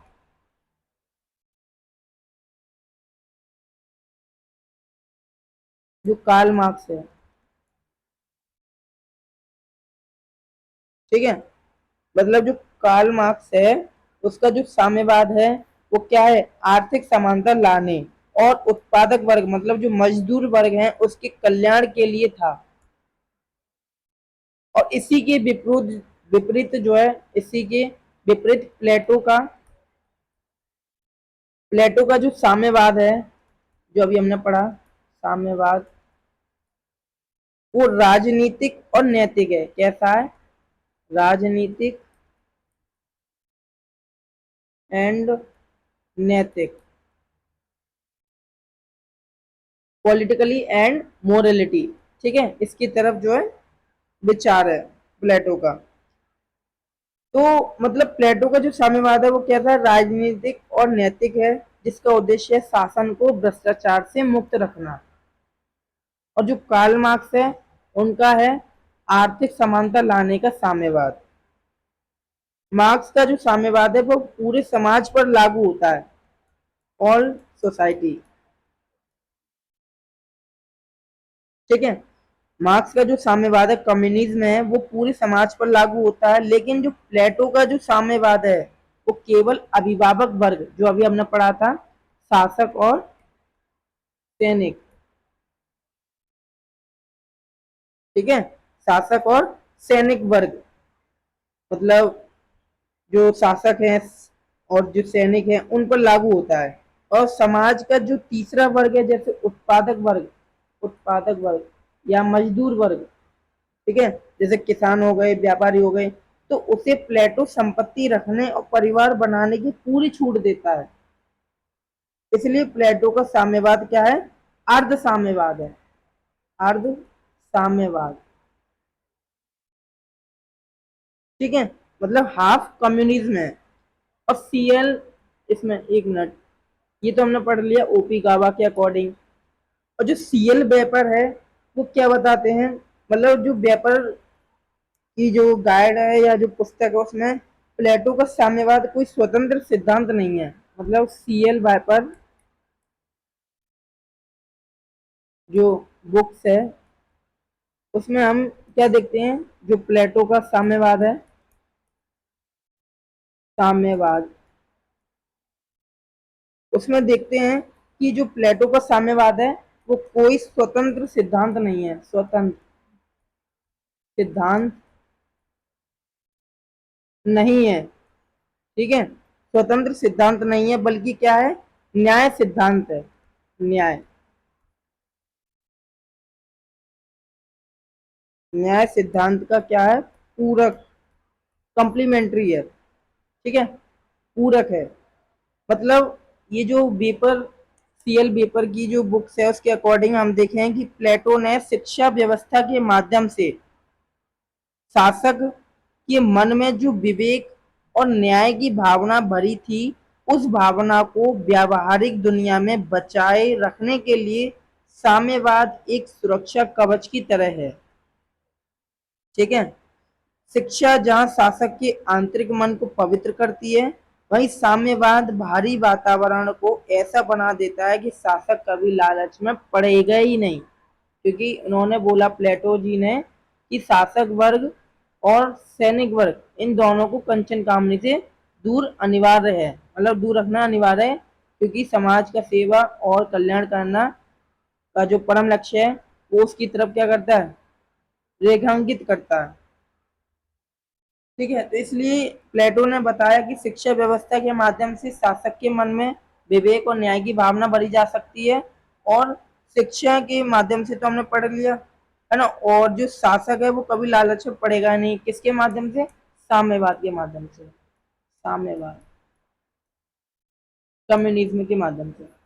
शिक्षा और साम्यवाद दोनों का ही इन्होंने जो है मेल करके बताया कि जो न्याय है या जो राज्य है वो एक तरीके से अच्छा तरीके से चलेगा, और शासन, ठीक है, शासन भी बहुत बेहतर चलेगा, और जो सेवा है वो कैसे होगी? स्वतंत्र पूर्वक, एकदम बिना लालच की होगी। ठीक है, और राजेश मिश्रा जो बुक है उसमें और समझ लेते हैं कि राजेश में देखो, समझना तीनों बुक में ही चाहिए कि क्या क्या अकॉर्डिंग टू बोला गया है। तो प्लेटो की जो प्रिय शिष्य थे अरस्तु, अरिस्टोटल, तो इन्होंने, ये जो कौन थे, वो कौन थे? ये अरिस्टोटल प्लेटो के शिष्य थे। ठीक है, इन्होंने अपनी पुस्तक पॉलिटिक्स में, अरिस्टोटल्स की बुक्स है पॉलिटिक्स, इसमें इन्होंने अपनी पुस्तक पॉलिटिक्स में गुरु के इस साम्यवाद, मतलब जो प्लेटो हैं उनके गुरु ही तो थे, तो इन्होंने साम्यवाद, साम्यवाद की धज्जियां उड़ा दी। धज्जियां उड़ा दी, उड़ा दी। कैसे उड़ा दी? मतलब अरस्तु की ये आलोचना परीक्षा के दृष्टिकोण से बहुत महत्वपूर्ण है। इसको हम समझेंगे। मतलब संपत्ति पर अरस्तु का क्या विचार है? संपत्ति पर, संपत्ति, संपत्ति पर जो अरस्तु का विचार है वो ये है कि संपत्ति रखना, संपत्ति रखना मानव की क्या है? मानव की एक स्वाभाविक प्रवृत्ति है।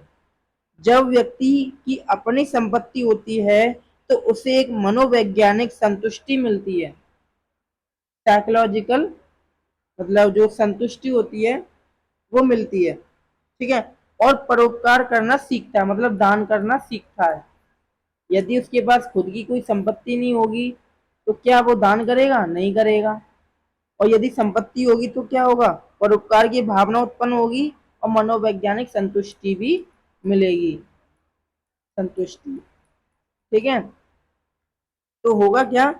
और यदि ये दोनों नहीं होगा, मतलब संपत्ति ही नहीं होगी, तो क्या होगा भाई? पूरी तरह से मानव स्वभाव के खिलाफ हो जाएगा। और परिवार पर अरस्तु का क्या प्रहार रहा? देखो, ये तो संपत्ति पर हो गया। अब देखते हैं अरस्तु का, अरस्तु वर्सेस प्लेटो। ये अब बोल रहे हैं परिवार पर, संपत्ति पर तो बोल दिया अरस्तु जी ने। अब प्लेटो के आदर्श राज्य में नागरिक का ऐसा बेटा होने से बेहतर है जिसका कोई साझा पिता हो, बजाय इसके कि वह प्लेटो की व्यवस्था में किसी का सगा बेटा बने। मतलब जो परिवार पर अरस्तु जी प्लेटो के परिवार का जो सिद्धांत है उस पर क्या बता रहे हैं, क्या कथन दे रहे हैं?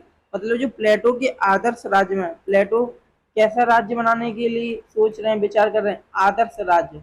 तो आदर्श राज्य का जो है अरस्तु जो है उनका जो है वो कर रहे हैं, आलोचना कर रहे हैं। कैसे आलोचना कर रहे हैं? वो बोल रहे हैं कि एक नागरिक का ऐसा बेटा होने से बेहतर है जिसका कोई साझा पिता हो, बजाय इसके कि वह प्लेटो की व्यवस्था में किसी का सगा बेटा बने। ठीक है, मतलब अरस्तु का तर्क क्या था कि जिस बच्चे के हजारों माता पिता होंगे उस पर कोई भी ध्यान नहीं देगा, क्योंकि जो चीज सबकी होती है उसकी परवाह कोई नहीं करता, और इससे परिवारों का प्रेम, समाज की नैतिक नींव नष्ट हो जाती है। ठीक है, और अरस्तु क्या कहते हैं, परिवार पर तो मैंने आपको बता दिया, मतलब इनका कहना है कि मतलब जो चीज सबकी होती है उस पर कोई ध्यान नहीं देता है, और उसी प्रकार इन्होंने बोला कि बच्चे के हजारों माता पिता होने पर उस पर कोई ध्यान नहीं देगा, और वह चीज क्या होगी आपस में, मतलब जो बिना परवाह किए संचालित होती रहेगी, इससे परिवार का प्रेम और समाज की नैतिक नींव नष्ट हो जाएगी। और थर्ड, संपत्ति पर बोल दिया हमने, परिवार और अवैनैतिक, सॉरी अति, एक मिनट, अरे ये क्या कर दिया हमने, चलो कोई नहीं, अरस्तु वर्सेस प्लेटो, संपत्ति पर हो गया, और हमने देखा परिवार पर। अब देख रहे हैं हम अति एकात्मकवाद,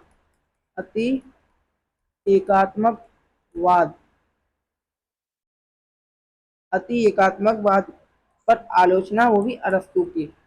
मतलब अरस्तु क्या कह रहे हैं, राज्य में एकता होनी चाहिए, राज्य में एकता होनी चाहिए, लेकिन प्लेटो राज्य को एक परिवार बनाकर, प्लेटो जो है वो एक राज्य को परिवार बनाकर उसका अति एकात्मकवाद कर रहा है, मतलब जो एक्सट्रीम मॉडर्निज्म कर रहा है। कैसे कर रहा है, राज्य अपनी प्रकृति में विविध होता है, उसे जबरन एक सांचे में नहीं डाला जा सकता। ये जो है अति एकात्मकवाद पर जो है अरस्तु का क्या है, कमेंट है कि राज्य जो है अपनी प्रकृति में विविध होता है, मतलब प्लूरल होता है, और उसे जबरन एक सांचे में नहीं डाला जा सकता, मतलब परिवार के रूप में नहीं डाला जा सकता है। जो मतलब राज्य है वो समाज में बटा होता है, ना कि कोई परिवार में। ठीक है, मतलब प्लेटो का जो पत्नी और संपत्ति का साम्यवाद पाश्चात्य चिंतन है, वो इतिहास में एक ऐसा साहसिक प्रयास था जिसने राज्य की एकता के लिए मानव की दो सबसे मजबूत प्रवृत्तियों, कौन सी, एक निजी संपत्ति मतलब प्राइवेट जो संपत्ति होती है, और परिवार की बलि दे दी। मतलब कार्ल पॉपर अरस्तु भले ही इसे अव्यावहारिक और अधिनायकवादी कहकर इसकी निंदा करते हैं, मतलब जो प्लेटो का जो सिद्धांत है, ठीक है, उसकी, एक मिनट, मतलब ये जो अरस्तु का जो पारिवारिक सिद्धांत है ना, पत्नी वाला से जो सिद्धांत है उस पर जो है आलोचना कर रहे हैं, कौन कर रहे हैं, कॉल पॉपर और अरस्तु।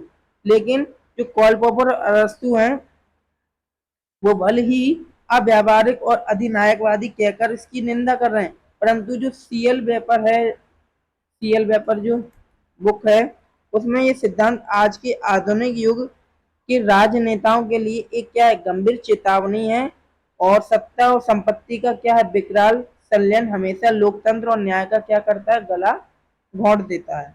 मतलब कुल मिलाकर ये है कि जो प्लेटो है वो अपने आदर्श राज्य में बताना चाहते हैं, या मतलब जो दिशा निर्देश देने चाहते हैं वो ये है कि जो परिवार है उसमें संपत्ति और राज्य में जो है ऐसा शासक होना चाहिए जो कि कोई भी लालची ना हो, और ना उसका मतलब जो धन होता है उसकी तरफ उसका ध्यान आकर्षित हो।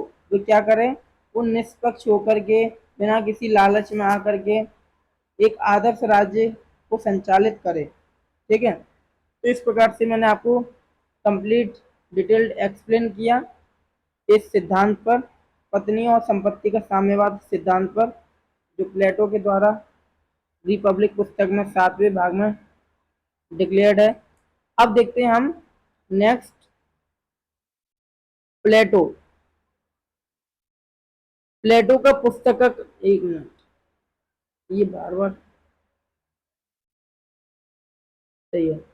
प्लेटो का कालक्रम और उपशीर्षक, chronology and text, the Republic, जो मैंने आपको बताया पुस्तक है, जो कि 5वीं सदी ईसा पूर्व में लिखी गई, और उपशीर्षक क्या है, कंसर्निंग जस्टिस, मतलब न्याय से संबंधित है, द रिपब्लिक।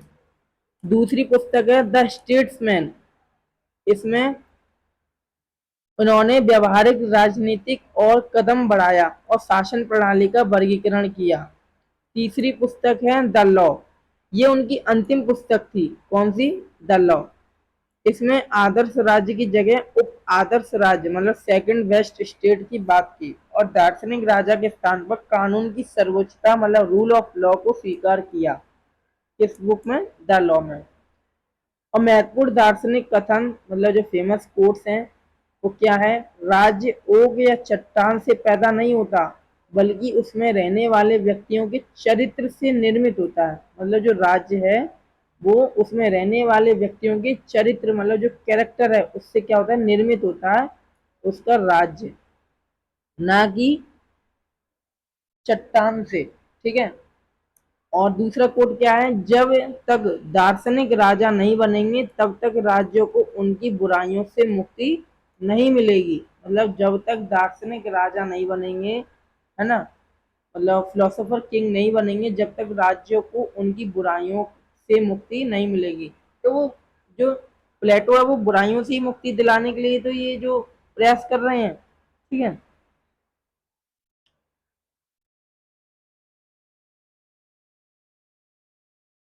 एक मिनट,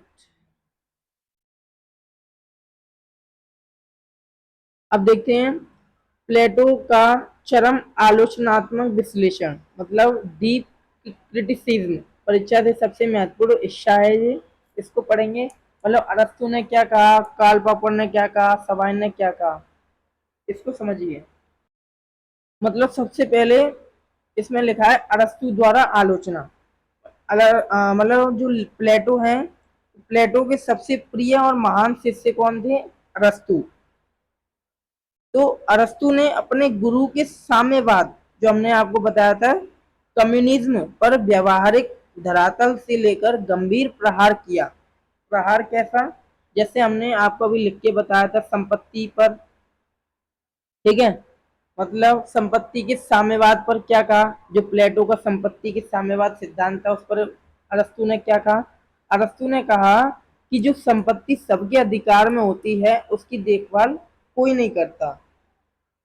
मतलब कहने का ये है कि अरस्तु का मानना है कि सामूहिक स्वामित्व मतलब कॉमन ओनरशिप एक अव्यावहारिक विचार है। जब कोई संपत्ति किसी एक व्यक्ति की निजी नहीं होती बल्कि पूरे समाज की होती है तो उससे क्या होता है, पूरे समाज की साझा होती है, तो इससे हर व्यक्ति ये सोचकर उसकी उपेक्षा करता है कि दूसरा उसकी देखभाल कर लेगा। ठीक है। और निजी संपत्ति मनुष्य को उत्तरदायी बनाती है। मतलब जो प्राइवेट जो संपत्ति होती है, ठीक है, मनी होती है, या फिर जो भी मतलब प्राइवेट प्रॉपर्टी पर बात कर रहे हैं, कौन, अरस्तु। अरस्तु कह रहे हैं कि जब कोई संपत्ति या प्रॉपर्टी किसी एक व्यक्ति की निजी नहीं होती तो क्या होता है, पूरा समाज ये उपेक्षा करके छोड़ देता है, या वो ये समझने लगता है कि दूसरा उसकी देखभाल कर लेगा। लेकिन यदि जो संपत्ति है, प्रॉपर्टी है, वो खुद की होती है, प्राइवेट होती है, तो उसकी जो है स्वयं रक्षा व्यक्ति करता है। मतलब निजी संपत्ति मनुष्य को उत्तरदायी बनाती है, क्या बनाती है, उत्तरदायी, लायबिलिटीज, और उसे मेहनत करने की प्रेरणा देती है, जिसे प्लेटो ने छीन लिया है। ठीक है।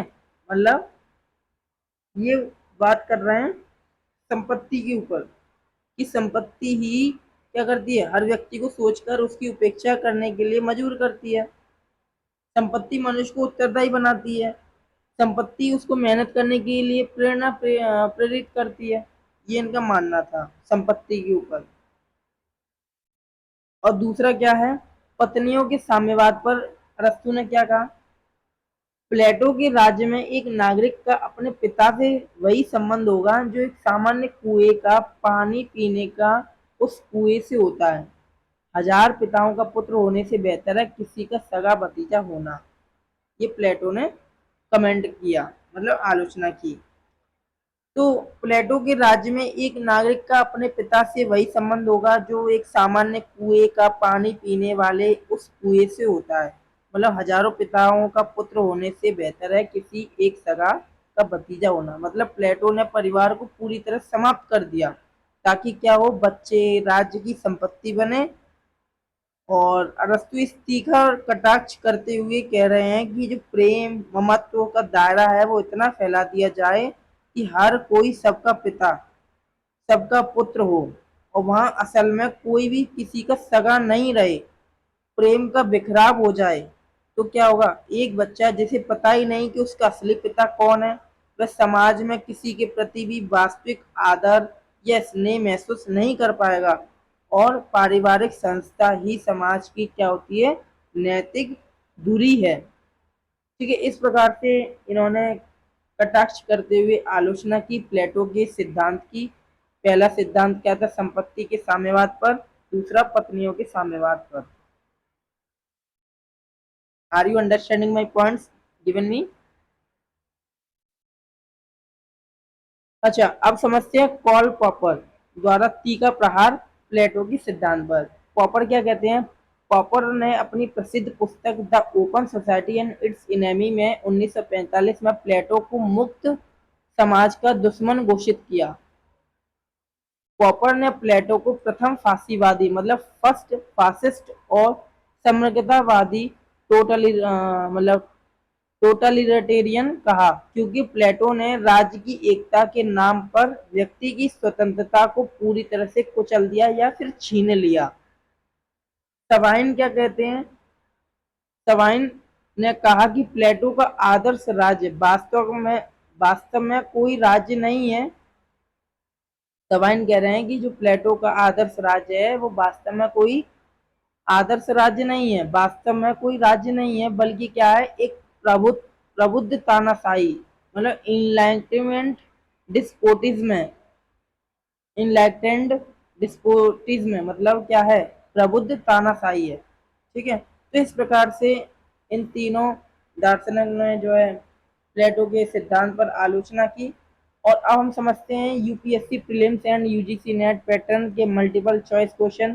देखो, ये एक एग्जाम्पल है और आने वाले कल या परसों में जो है हम प्लेटो से संबंधित जितने भी प्रश्न यूपीएससी पीएसआई और ऑप्शनल में, यूजीसी नेट एंड एमए में जो भी स्टूडेंट हैं उनके लिए हेल्पफुल रहेगी आने वाली जो भी क्लास होगी। इसमें हम डिस्क्रिप्टिव क्वेश्चन करेंगे, विथ एमसीक्यू भी कंप्लीट करेंगे, जिससे ना तो यूजीसी नेट में कोई दिक्कत आने वाली, ना यूपीएससी और ना ही एमए के एग्जाम में। ठीक है, तो कंप्लीट देखिएगा क्लास को, है ना, और चैनल को फॉलो कीजिएगा।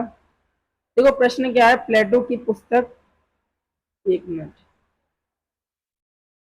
प्लेटो की पुस्तक द रिपब्लिक के संदर्भ में निम्नलिखित कथनों पर विचार कीजिए। थ्रेसी मेकर्स के अनुसार, बार बार ऐसे क्यों हो रहा है, थ्रेसी मेकर्स के अनुसार न्याय कमजोरों की आवश्यकता है और भय का शिशु है। कार्ल पॉपर ने प्लेटो को मुक्त समाज का प्रथम शत्रु माना। ठीक है, तो बताना है कि द रिपब्लिक के संदर्भ में निम्नलिखित कथनों पर विचार कीजिए। तो यही तो है भाई, रिपब्लिक में क्या है, रिपब्लिक में यही तो बताया गया है, कॉल पॉपर ने प्लेटो को मुक्त समाज का प्रथम शत्रु माना। क्यों माना? क्योंकि प्लेटो के द्वारा जो बताया गया था कि, क्योंकि प्लेटो ने जो है राज्य की एकता के लिए व्यक्ति की स्वतंत्रता को पूरी तरह से जो है छीन लिया था, इसलिए प्लेटो को मुक्त समाज का प्रथम शत्रु कहा। किसने? पॉल पॉपर ने। एक मिनट, ये गड़बड़ी क्यों हो जाती है, देखो समझने का प्रयास कीजिए। प्लेटो की पुस्तक द रिपब्लिक के संदर्भ में देखो दोनों बात या जो दोनों कथन है वो लिखे तो सही है। ट्रेसी मैकर्स के अनुसार कमजोरों की आवश्यकता और व्यय का शिशु है। ठीक है, न्याय मतलब इसमें यही बोला गया है कि न्याय को कमजोरों की आवश्यकता है और वह का शिशु है। ठीक है, ये थ्रेसी मेकर्स नहीं होगा, ये गलत है। ये तो ग्लेकॉन ने कहा था, ग्लेकॉन। इसको सही कर लेना। पहला वाला तो बिल्कुल ही गलत है, तो पहले वाले को तो सब हटा दो। ठीक है, मैंने इसको पढ़ नहीं पाया, आई एम सॉरी। ग्लेकॉन है इसका राइट आंसर। ठीक है, मतलब ग्लेकॉन के अनुसार न्याय कमजोरों की आवश्यकता और वह का क्या है, शिशु है। थ्रेसी मेकर्स ने तो वास्तविक न्याय का सिद्धांत दिया था। उन्होंने कहा था कि justice is the interest of the stronger, मतलब न्याय शक्तिशाली का हित है। मतलब इन्होंने ही तो बोला था थ्रेसी मेकर्स ने कि शक्ति ही सत्य है, मतलब जो शक्तिशाली सत्ता होगी बल पर अपना न्याय स्वतः ही प्राप्त कर लेगी। तो ये थ्रेसी मेकर्स के अकॉर्डिंग है। लेकिन जो कोर्ट कहा गया कमजोरों की आवश्यकता है न्याय या व्यय का शिशु है न्याय, तो वो कौन है, ग्लैकॉन। ठीक है, इसको सही कर लेना।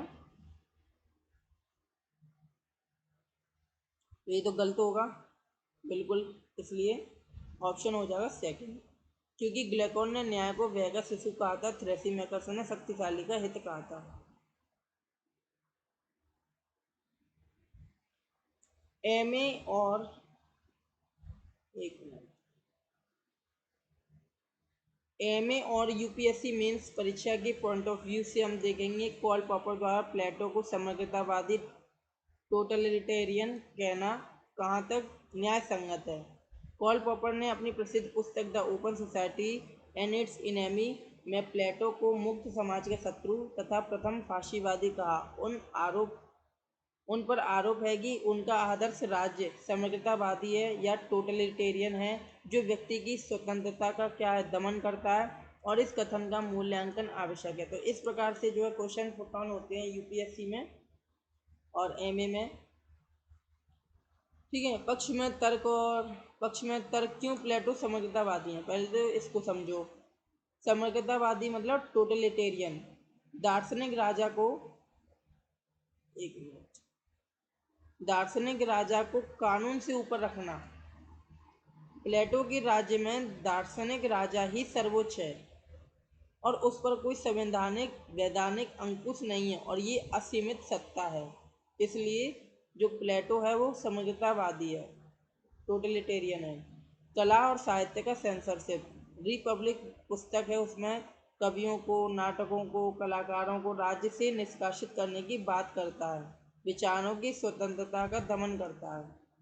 तीसरा, परिवार और संपत्ति का उन्मूलन, मतलब शासक वर्ग में, मतलब पति पत्नी और बच्चे और निजी संपत्ति छीन लेना व्यक्ति की प्राकृतिक स्वतंत्रता है, उसको हनन करना, ये राज्य का व्यक्ति के अधीन जीवन में अति हस्तक्षेप है। व्यक्ति को राज्य की एक छोटी इकाई बना देना, व्यक्ति को राज्य की एक छोटी इकाई बना देना, व्यक्ति की स्वतंत्र पहचान का अंत करके राज्य के उद्देश्य के लिए मात्र एक माध्यम बना दिया जाता है, और ये समग्रतावादी प्रवृत्ति है। ठीक है, तो इस कारण ये जो है समग्रतावादी हैं। अच्छा, बचाव में तर्क पॉपर की गलती कहाँ है, उद्देश्य नैतिकता और ज्ञान का शासन। प्लेटो का उद्देश्य है कि सत्ता लोकुत्ता नहीं बल्कि न्याय, नैतिकता और सत्य का शासन स्थापित करता है। मतलब जो न्याय, नैतिकता और सत्य का स्थापित करता है, प्लेटो का उद्देश्य है। यह फाशीवाद जैसा नहीं है। दार्शनिक राजा, ज्ञान पर आधारित शासन। दार्शनिक राजा वह जिसे शुभ के विचार, आइडिया ऑफ गुड को जाना है, वह स्थायी नहीं बल्कि लोक कल्याणकारी है। ठीक है, साम्यवाद, त्याग का मार्ग ना कि भोग का साधन। प्लेटो और संपत्ति का साम्यवाद शासक वर्ग के लिए एक व्यक्तिगत लालच छोड़कर राज्य हित में पूर्ण समर्पण का मार्ग है, जो सुख भोग का नहीं है। ठीक है, तो ये कुछ तर्क हैं जो कि सही हैं समझने का मतलब, और अपने युग का आदर्शवादी सुधारक है ये। प्लेटो ने अपने समय की अवस्था, अज्ञान और अन्याय से पीड़ित होकर के एक नैतिक, न्यायपूर्ण, सद्गुणी राज्य की कल्पना की थी। निष्कर्ष ये निकलता है कि प्लेटो का जो आधुनिक जो चश्मे से देखना अनुचित है, वे अपने युग के अनुसार एक चरम आदर्शवादी विचारक थे। उनका राज्य अवस्था से व्यवस्था, अज्ञान से ज्ञान, अन्याय से न्याय, ठीक है, और मतलब की ओर नैतिक और दार्शनिक प्रयास है, ना कि दमनकारी राजनीतिक तंत्र। ठीक है, तो आज की क्लास हमारी यहीं समाप्त होती है। और यदि क्लास समझ में आई है, प्लेटो के ऊपर जो भी हमने उनके सिद्धांत समझाए वन बाई वन, ठीक है, तो यही क्लास हम समाप्त करते हैं। क्लास यदि हेल्पफुल है तो चैनल को सब्सक्राइब कीजिए, शेयर कीजिए और क्लास को लाइक कीजिए। तो थैंक्स फॉर वॉचिंग। नमस्कार।